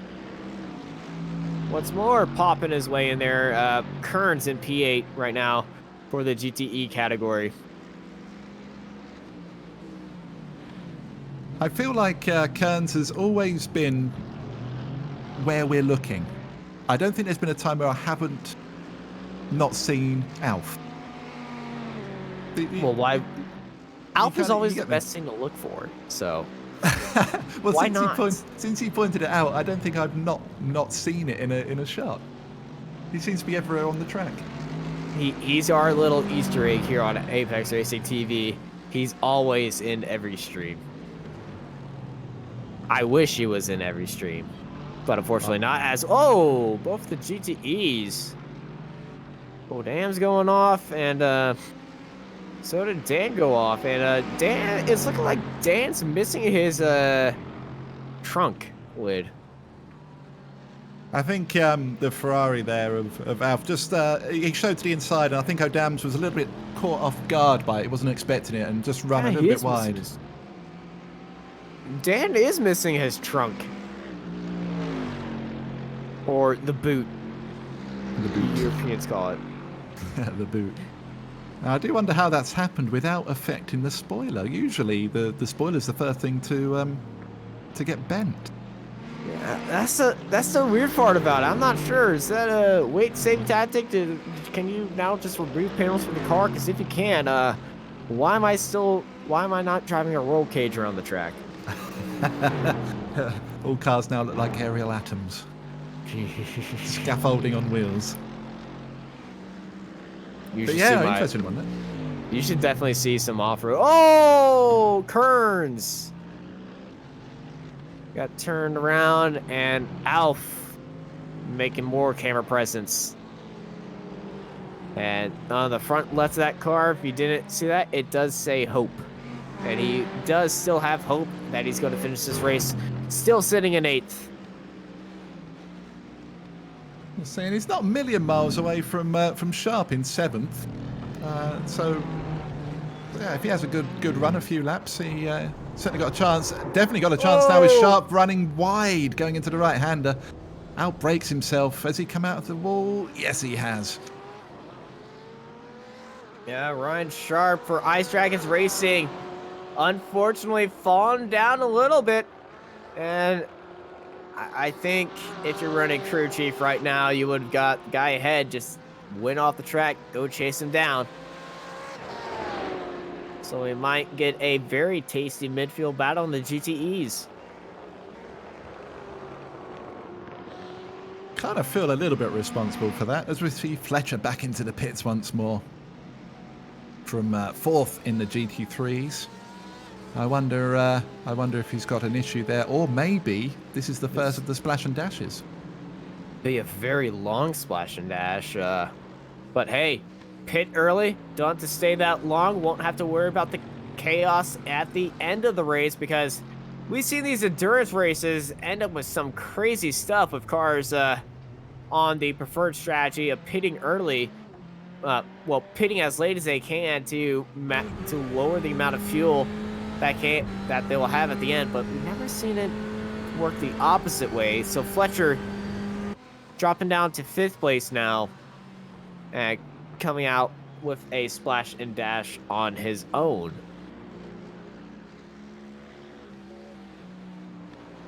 Kind of feel bad for Kearns as we were talking about the strategies there. We see him off wide again, once more in the grass. Tough day for Kearns. Jordan McGlone, currently running P6 in the GT3 category. We see him having a bit of a battle earlier on, but other than that, he seems to be running pretty much on his own for the rest of the race, which is not ideal. But he's still going, chasing down Fletcher, who we saw in the pits just a moment ago, in 5th place.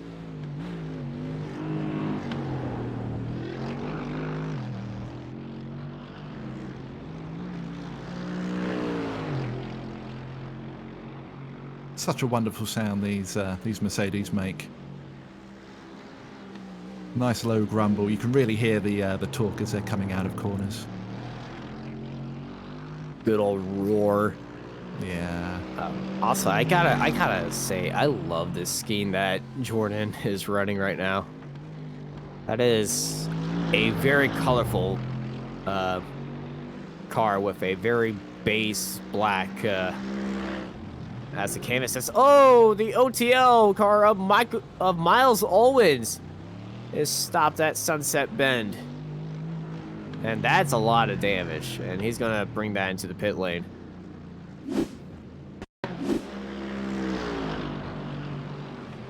And see what happens then. I just went deep into Sunset, tried to correct it, and boo! Oh! Little roll for his trouble. Oh, that was a biggie. There's some trouble out there. There's a very distinct line that you need to be taking, and as soon as you go outside, especially an hour and 21 into this race, there's going to be lots of marbles on that outside.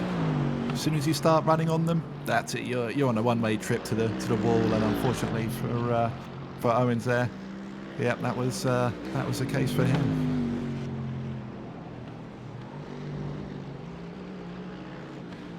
Definitely was the case. As we look through the field, is Paul J. Slist for year one, sitting 13th in that Mercedes GT3 car. Of course, he just benefited from the Owens crash there. Yep, Moving up himself spot. up into P13. One of the many year one cars out on track today. We've got like 5. I feel like there might be a little bit more. Let me have a little count here. Yeah, we got 5. Forsdyke, Fletcher, Odams, Bliss. Yeah, Cessford. You Math. are correct. Math. Always about money. One thing that I'm absolutely terrible at is mathematics. That and reading names off a list. And colours. Add that to the list. Yeah. That was the big selling point when I approached Apex about taking on a commentator role. But Here's everything I'm bad at. Here's the things that I can't do, but you still have me. We love you here, man. Thank you. Aw. My application was, here's a reason why I shouldn't be allowed on track, but I know what I'm talking about. This is a 3-minute video of me crashing cars. Hey, everyone loves crash montages.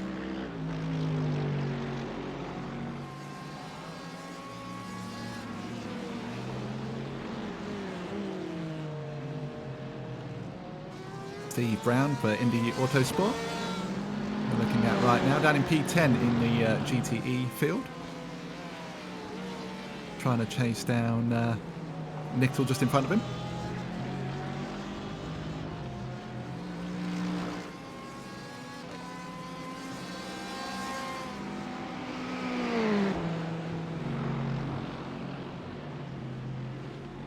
If you're only just joining us here on Apex Racing TV, the two classes here, we are running GTEs and GT3s. The GTE cars are marked in blue, and as I was delightfully informed earlier on, the GT3 cars are running in red. Consider That's the time pink. tower. They're pink, man. It's pink. Oh, you. We do have a solitary DP in the field, but he did not take the start, unfortunately. Yeah, it was just him. So he took the gold and then just walked out. I would like to see a few DPs battle it out on track. If I knew that there was only going to be one DP, I would be out there on track battling with him. And by with him, I mean with the GTEs, because I'm slow as heck in the DP. I bought the DP ready for a Daytona 24 many moons ago, and drove it once and decided it was a bad investment and never drove it again.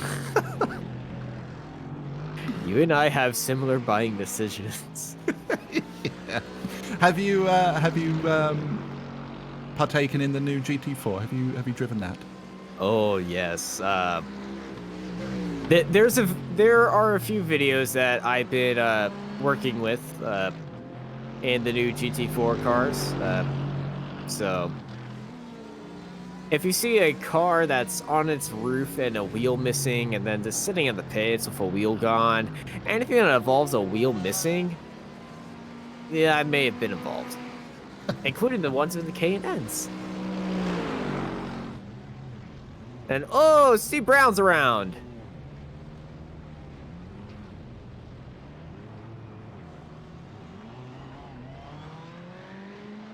Back underway again. Takes an age to get those cars back off the grass. Of course, they're so slippy out there. Oh, and it goes wide even more, skating across the grass. Brown sitting in 10th, right behind 10th of the GT3 class. Of course, he was chasing down Nichol just a moment ago, or a few moments ago.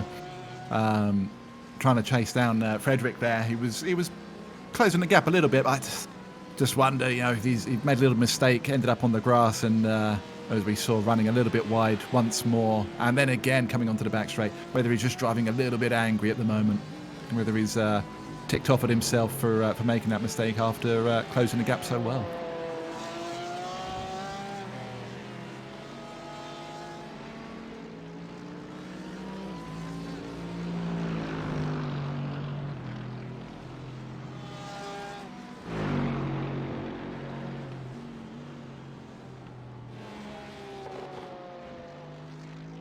Joshua Powell here for Full Send Racing. Haven't seen much of him today. We had a quick glimpse of him earlier on in a little battle, but again, like many others here, as you can see from the track map on the right hand side, there's a lot of people running on their own, not really chasing anyone or being chased by anyone closely around them. But still putting in a solid job. Currently P7 in the GT3s. Comes out of sunset to complete another lap. Just over half an hour to go now until the 2 hours are up. The first half hour was very chaotic until it kind of, well, very chaotic for a few drivers, but it was pretty calm for some. We'll see if that is still the case here as the battle for the lead in the GTEs. We can watch that all day, and I think we're going to watch that right now between Voss and Kashube. They are still nose to tail with each other, battling it, and I believe this battle is going to go all the way until the end of the race. It's something to watch out for. Momentous occasion. Voss, Kashube battling out here at Sebring. 30 minutes to go in the ARL Special Event Series, 2 hours of Sebring.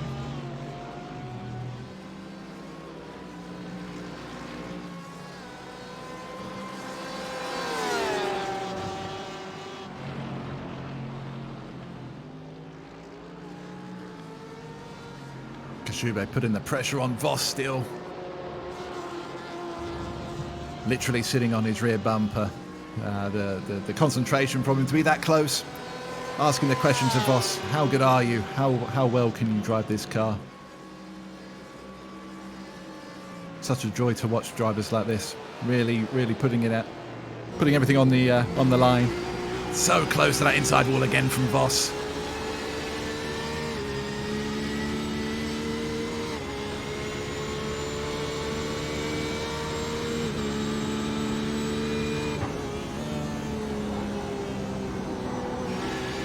A little bit of a slide there from Kashube going into turn one. Got away with it though. The GT3 Mercedes just pulled out the way, let them through. Voss using a lot of curbs in front of us. A lot of curbs. Kashube trying to avoid them, getting that better drive, less bouncy.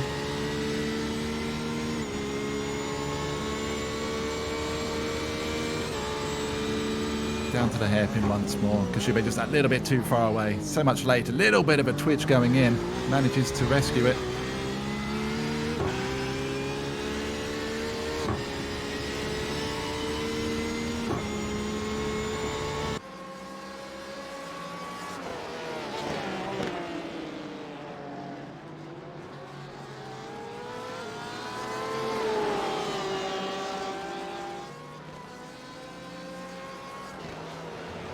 So who's your money on, Austin? Who do you think's going to win this? Let's say we got 30 minutes to go.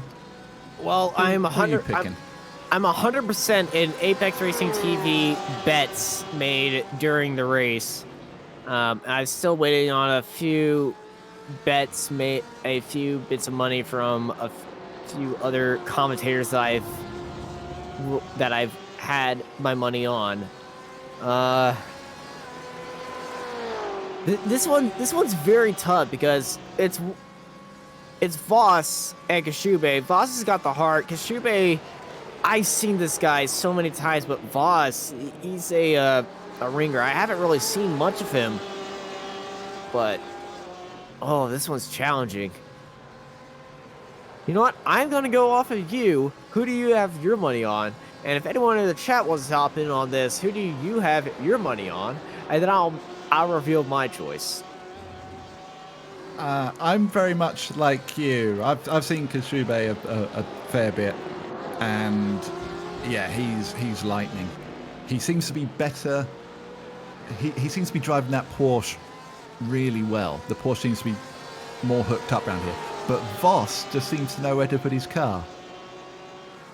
And I think that's going to serve him well until the end of the race. I'm going with Voss to win this race. Well, I guess I'm going with K. And I think I'm being joined by a few people going for K, who's sitting in the back. And I think K might be sitting back on purpose. And this might just me being a little bit biased now that I have a bit of money riding on this. He might be fuel saving. Of course, we're soon to see how these strategies play out. Having a little look to the inside there. Just keeping Voss honest. Letting him know that, that he is there and he can make a move. Shube riding on the back of Voss, getting extremely close to him. They're still locked in together with each other as they fly through Le Mans right now. Ooh, getting the nose in there. K does. So they fly down the back straight, heading into Sunset Corner. Speaking of sunset, the sun is setting here in Sebring. Oh, and here comes K looking up the inside of Sunset Corner. Voss has to go wide. They got a drag race here at Sebring. Voss ahead of Kashube just by a 10th. Kashube now looking down the inside of turn 1. Voss getting wide, getting into the dirt of the grass. Kashube looking down the inside and around goes Voss! Around goes Voss!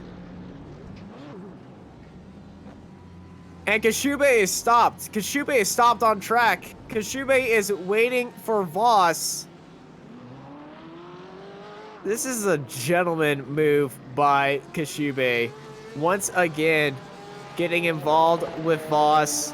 Not wanting the race to be won off of a incident like that. And he's just going to let him back. And they're going to go back to racing nose to tail with each other. That is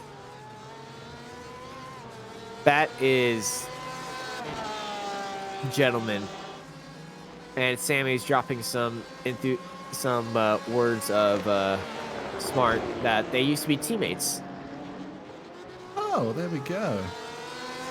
Once again, incredible scenes there. You know, Kashube just whether he was in the right or in the wrong for that contact, it didn't matter to him. There was contact made, and like you said, he doesn't want to win the race that way. So literally stopped on track, which is amazing. Such sportsmanship. I'm sure that Voss will thoroughly appreciate that, and yeah, as Sam said, you know, they used to be teammates, so there'll be good camaraderie between these two anyway. Yeah, that's just incredible.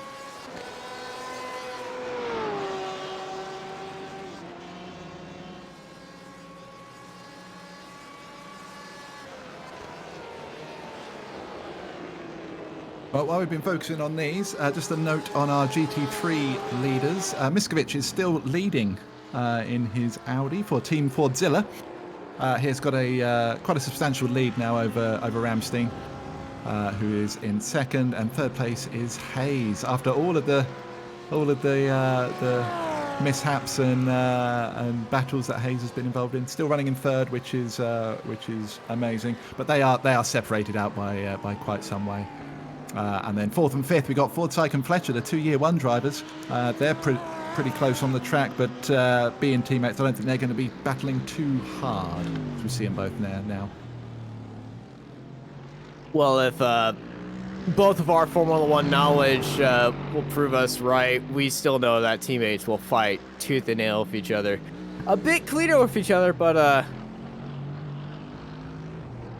it will be very, very, very tooth and nail with each other. Well, you say that, but of course, as we said at the start of the show, Fletcher is now the team principal for Year 1, looking after the drivers. And he could just go over the radio. Hit me, you're fired. Yeah, this is. Do you want to fight your new boss? Do you get some brownie points early days and let him have one over on you?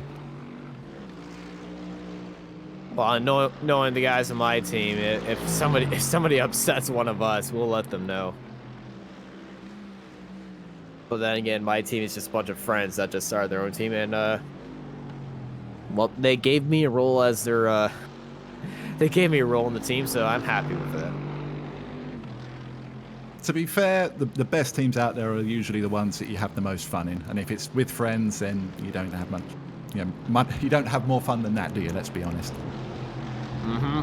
2 more Year 1 drivers here with Odams and Klist running alongside each other. Very striking livery, the Year 1 livery, isn't it? Stands out. Definitely. Klist up the inside into Sunset. That one looked a little bit orchestrated there. Not putting too much of a fight there, Odams. Of course, he's been through a lot of problems himself this race. But running well in 11th and 12th respectively.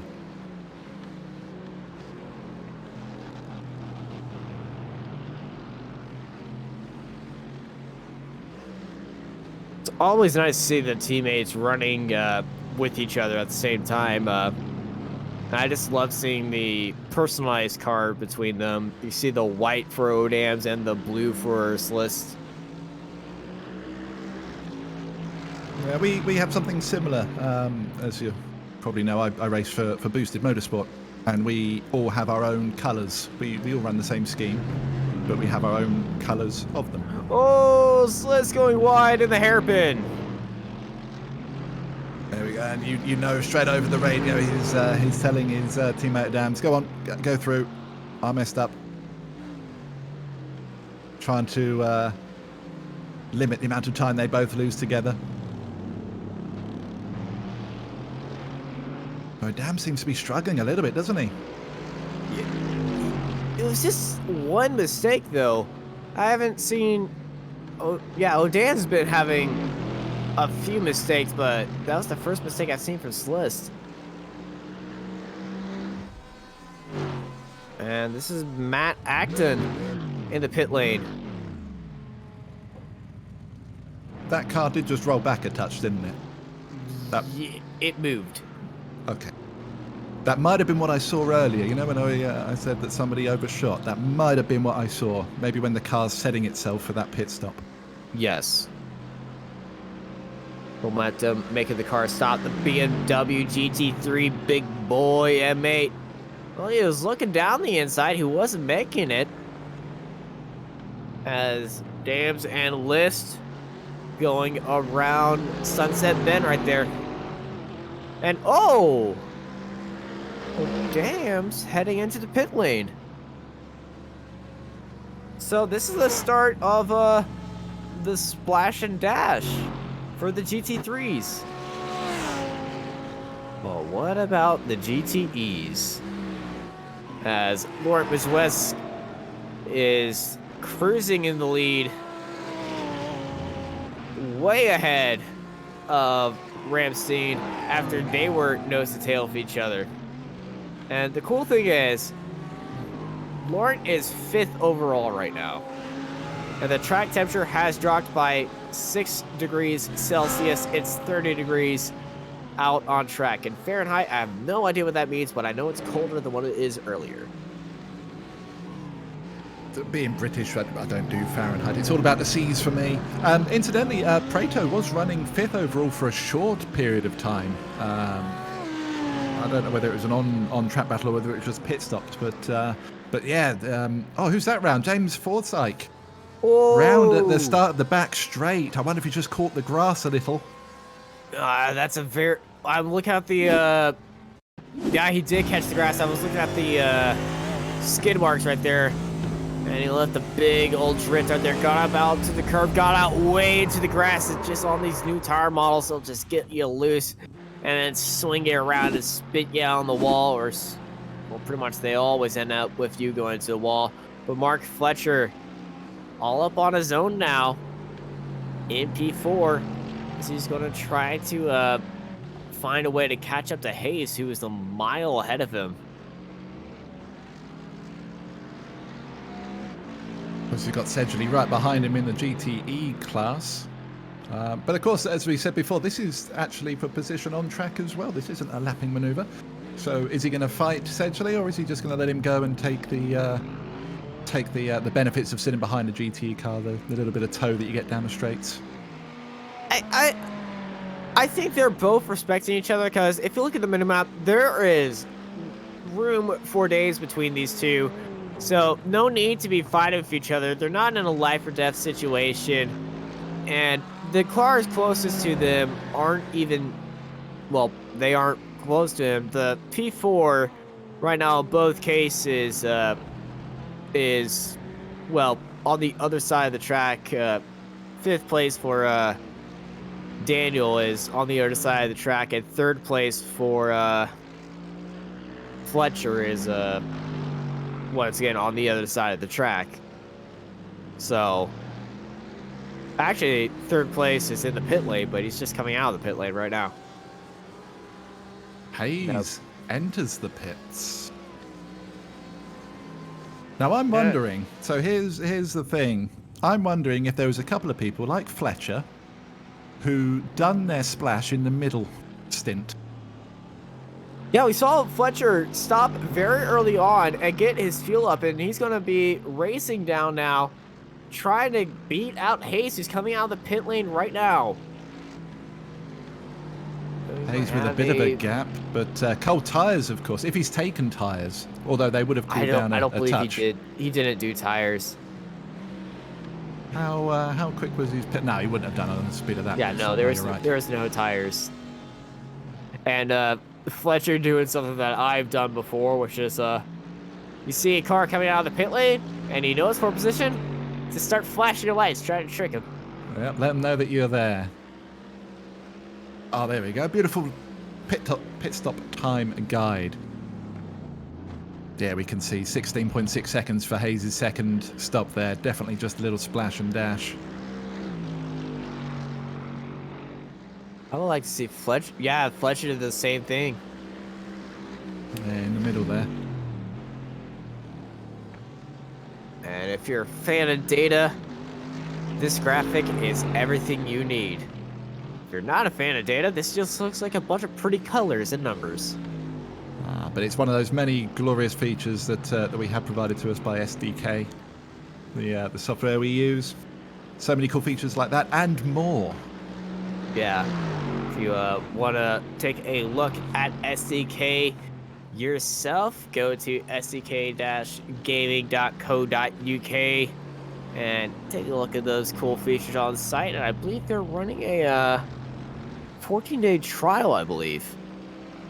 You would be correct. Yeah, 14-day free trial. And you can hop if you have any issues and questions about it to make SDK your own personalized thing after looking at the trial. Feel free to join their Discord. They have a lot of knowledgeable people who know everything about the software inside and out, especially Pascal, or I'd call him the dang wizard himself, because I don't know how this works, but he does make it work. Like I said, he's a wizard, but not the Lagardian Leviosa wizards. You get there eventually. No, you're not wrong. You're not wrong. Incidentally, Hayes and Fletcher were getting a little bit closer, and we've got Kashube and Voss just a little bit behind them. So it won't be long before the 3rd and 4th and the GT3s will be caught by 1st and 2nd in the GTEs. That should spice both battles up, because neither of them really want to lose any time with each other. Definitely. And 15 minutes remain here at Sebring of this 2 hours of Sebring special event here on Apex Racing TV. We got Kashube and Voss still nose to tail with each other, leading out the GTE category. Your GT3 leader of Midwest is up in 5th place overall, and he's trying to keep that gap to Ramstein, who has had some unfortunate incidents throughout the race. That the Porsche is absolutely screaming, isn't it? It's a lovely sound. This loud, angry Porsche Hopping over those curbs. But that BMW is so planted behind him. It's a wonderful car to drive, is that that BMW. We used that in this year's Daytona 24 Hours, and it was an absolute machine. Solid car. I just bought the BMW actually. Oh, you're gonna love it. I locked up into turn 1 and I hit a tire wall. Then I got out. See Voss just having a little move around behind Koshube there, just reminded him that he's there, just trying to take his focus away from the corner and into his mirrors. See Fletcher just ahead of them, sliding around. And they got the year 1 car of Fletcher getting in their way after a lapped car. Last time we seen them get their positions changed up, but Fletcher getting out of the way easy. Is Voss going to try to switch out of the way, go down the inside? No, he's not. Just stay in line with Koshube. But Kay knew what was at stake in case Voss looked down the inside. 12 minutes remain here at Sebring. This battle is going to go to the wire. It'll be going right until the last lap. We're guaranteed of that. You see Fletcher just in the background there. He's going to try and stick with these guys now. Let them pull him up towards Hayes, who's currently P3 in the GT3 field. Nah, he's hoping that Hayes is going to get well, be held up by these two in some way. So he's not wishing for them to catch up to him right now, but somewhere. Oh, if you see Voss right there, he got very loose, hopping over one of those cones. Not cones, curbs.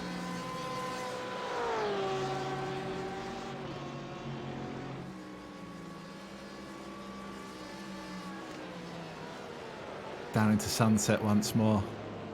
The dedication to this corner. You have to fully commit to it and both get through it again once more. Still amazes me how close they run to that inside wall. As they're now onto the back of Hayes coming into turn 1. Ooh, Koshube. Both different approaches to there. Koshube had to get past Hayes right there, and Voss just stayed behind and took the line normally. But it looks like Koshube has the advantage now, and there's a little bit of separation, but it went a bit wide through that corner, and Voss is caught right back up, but there is separation between these cars. They've been riding nose to tail with each other. Who's going to get the run on each other one as we're entering 10 minutes to go in Sebring? Who's going to have the best 5 next laps? Voss or Koshube? Do you have to feel that Koshube had to make that move going into turn 1? He couldn't wait. If he'd waited, Voss would have taken him on the outside, surely. As the leader for the GT3 class now comes into the pits for their splash and dash, Miskovic coming in. He's got a healthy lead. Well, second place is at the start of this pit lane. We're going to see a swap for the lead as their new leader in the GT3 category is Maxime Reinstein. Of course, I'm getting lost in the splash and dash moment. Ramstein hasn't stopped for his second stop yet, so the gap wasn't massive. Will he have to come in between now and the end of the race? You would think so, but Miskovic, I believe so. Easily out in second place. Everyone has, most of the GT3 field has gone in for a second pit stop, and those pit stops have been so small compared to each other. So Ramstein, in theory, he does have another pit stop, but has he been saving fuel this entire time? And has this been a masterstroke strategy to just be saving fuel for most of the race? We will find out in under 9 minutes.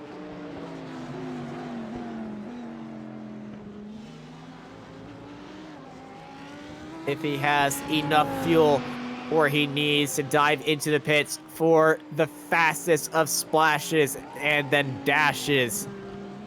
Because Miskowitz He's not holding back now. He's pushing out as hard as he can.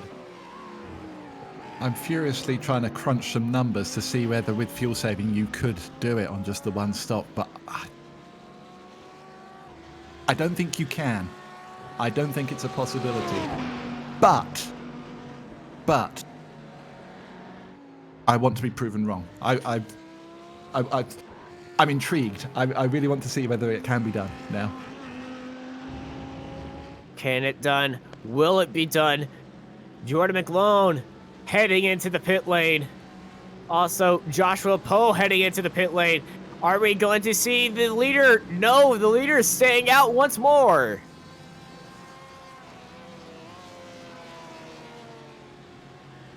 Solid lap again from Ramstein there.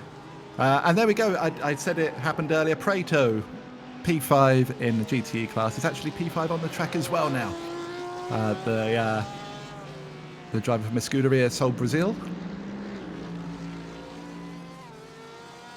Solid performance. We saw him earlier on. His fan club were cheering him on in the YouTube chat, and he's still going strong now. Currently P5, where he's been pretty much all day, hasn't he? He's been a solid top 5 all race long. The leaders in the GTE class are in the pit lane, and it's a race into the pit lane.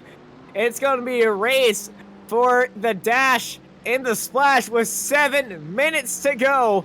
And I think it looks like, oh, I swear that camera angle was tricky with me. It looked like Voss had a bit of a lead on Kashube, but as they park it synchronously, Kashube using his faster pair as well, and Kashube is going to lead. He's going to get a big old jump coming out of the pit lane. Kashube's got a massive gap now compared to Voss behind with 7 minutes here at Sebring. Who's going to get the best exit and the final few laps to finish off the 2 hours of Sebring events? It looked like Voss went a little bit longer on the fuel. Maybe his calculations were a little bit off. Maybe Kashube underfueled. We're not going to know until the very last lap. But great pit stops from both of them. Kashube a little bit of breathing space now. Voss has got it all to do. It was a second they stayed longer in the pit stop. A whole second in the box. That's how much fuel they put in. One more second, but you just have to go 6 minutes until the end of this race. The trust you have in your fuel calculator at that point, that's either won you the race or lost it. You have to be absolutely committed to it, and yeah. God, even I'm getting nervous with this one. And now it's down to consistency and how much grit you have in your teeth. And if you've got the swashbuckling blade in between your teeth or not, depends on how much you want to send it. But Kashube, he's starting to pull. He's actually pulling away from Voss right now. 1.7 seconds separates Voss and Kashube with 5 minutes to go here at Sebring. Kashube really compounding Voss's longer pit stop now. How to kick a man when you're down. Come out of the pits and pull away from him. It's been great driving from both from all race, but now Kashube is really showing his class. Putting the pressure on Voss. Voss needs to make some big moves, some big laps. And these guys have been driving on the limit. Has he got anything left?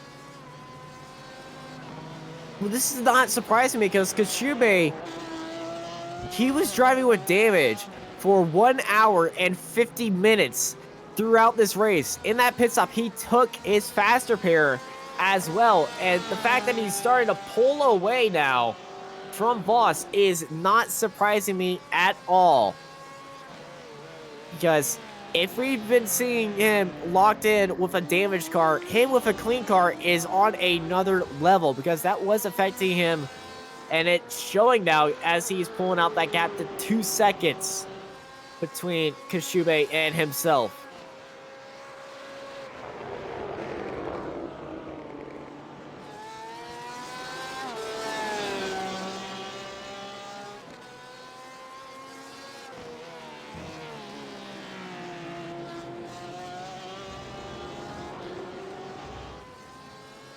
So we hit the 1 hour 56 mark. Let's take a look at your GT3, GTE standings alone. Kashube ahead. Only 4 cars on the lead lap. And only 11 cars out on track. Been a very detailed day. And let's take a look at the GT3 category. Ramstein ahead of the 5 cars on the lead lap and the 14 cars out on track. And it's been a very, very clean day for him. He's got a 9-second lead to the rest of his field. But there's some detailed battles going in there. And then let's throw them all into the picture as your overall leader. Kashube is racing with Voss. 2 minutes and 30 seconds remain. 2 laps to go here at Sebring. Kashube pulling another 2/10 that lap. Look at that, lap 58, 1.4 seconds pulled out over that lap. Really turning the screw here. Has Ramstein done his second pit stop yet? No, he hasn't. Ramstein is still out. I'm ready to be proven wrong. Yeah, this is amazing. You want to be proven wrong? Yeah, if he saved that much fuel, that'll be something else. That'll be amazing. Just listen right now. You can see how little he's applying the throttle right now. He's got 2 laps to do it in because the leaders haven't come across and put up the white flag now. And Ramstein, fuel saving and all, lifting so early for that corner. Can he do that for 2 more laps? Can he push that car? Well, coast that car for 2 more laps because that gap between him and Mr. Witz is falling down. But if you just look at the mini-map, it is falling down a lot, but not rapidly. So Maxime Ramstein looking to pull out a master stroke strategy and fuel save his way to victory after having a big crash earlier on in the race that brought him out of that 1-2 battle as the leaders are coming across Sunset Bend for not the last time, but it's the second to last time. The white flag is in the air. Serre La Blanca, 1 lap to go. Kashube increasing the gap once more. Another 2/10 over Voss. He got a feel for Voss. He gave it his all today, but by the looks of it, Kashube he's just got enough to be winning this race. 2.4 seconds separates them. Coming up to Fletcher again. Who's that facing the wrong way? Someone's off on the outside there. That'll be Madford. I did get a little bit concerned when I see him going the wrong way. Madford, he's just staying off track from the top 3 GTE cars as they're carving their way through the GT3s.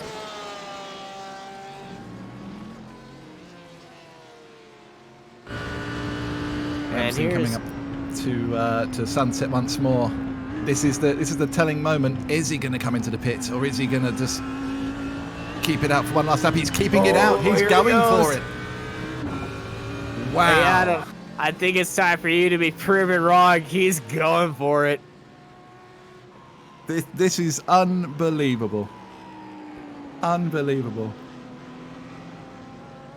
We're going to talk about setup wizards, wizards on track, and fuel-saving wizards. I think we have met our fuel-saving Gandalf. Yeah, that's a whole nother level. Whole nother level.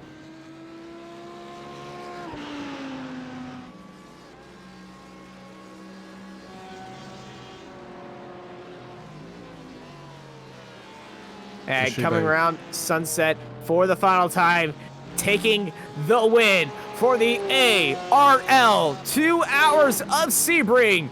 It is K. Kashube. What a masterclass from Kashube today. Voss following in second position there, showing a respect to each other. Great battle. Spengler bringing that across the line for third.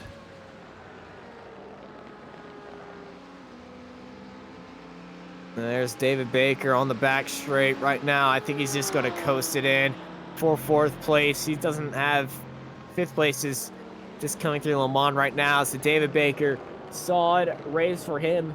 Interesting fact, the top 5 in the GTEs finished where they started.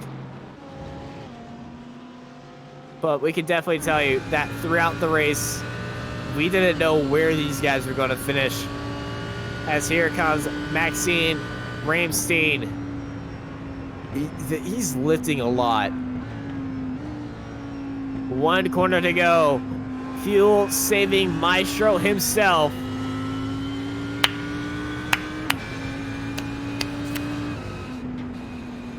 Well played, sir. Well played. Well played.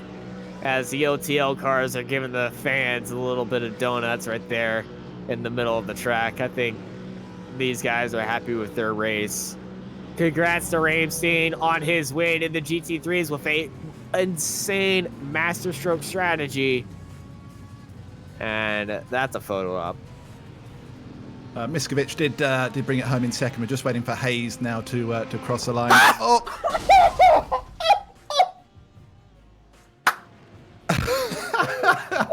Well, that is certainly one way to finish a race. Stragglers coming across now. We're still waiting for Hayes to come across. He's just approaching. He's jumped into the pits for the last bit there. But I believe he was the last person to cross the line in 3rd place for the GT3. He's going to do it across the finish line. Hey, there he goes. Well, that's one way to end the race. Don't fancy buffing that one out. I don't think it's landed, honestly. I think that's gone to the moon. This was a old Air Force base, so it's pretty used to very fast, heavy objects getting flown off the ground. But that is it for the Apex Racing TV ARL 2 hours of Sebring. Kei Gashume takes the win for Williams Esports in the GTE category ahead of Alexander Voss. Bruno Spengler takes the podium in 3rd place. They're followed by David Baker, Paulo Preto, Daniel Sedgley, Ryan Sharp, Frederick Mitchell, Jonathan Kearns, Steve Brown, Kevin Walsh, Fraser Smith, Dion Fialo, Semi, Mati, Drogan, Rodrigo Lewinsky, and Daniel Lee. Your GTE grid, and we're going to bring it to Adam for the GT3s. Maxim Ramstein with a wonderful strategy, taking the win in the GT3 class with Miskovic in 2nd and Wade Hayes rounding out your podium finishers. Then everyone else was a lap down. Mark Fletcher 4th, Fordsyke 5th, McGlone 6th, Powell 7th, Madaford 2 laps down in 8th with Lovesey, Acton and Owens just behind him. Mould in 12th, Kliss 13th, Odams 14th, and then retirees early in the day, Derek Holland in 15th, Benjamin Gonzalez in 16th, David Christie in 17th, and Graham Sesford in 18th. Oh, I taking the win in the DP was win, but yeah.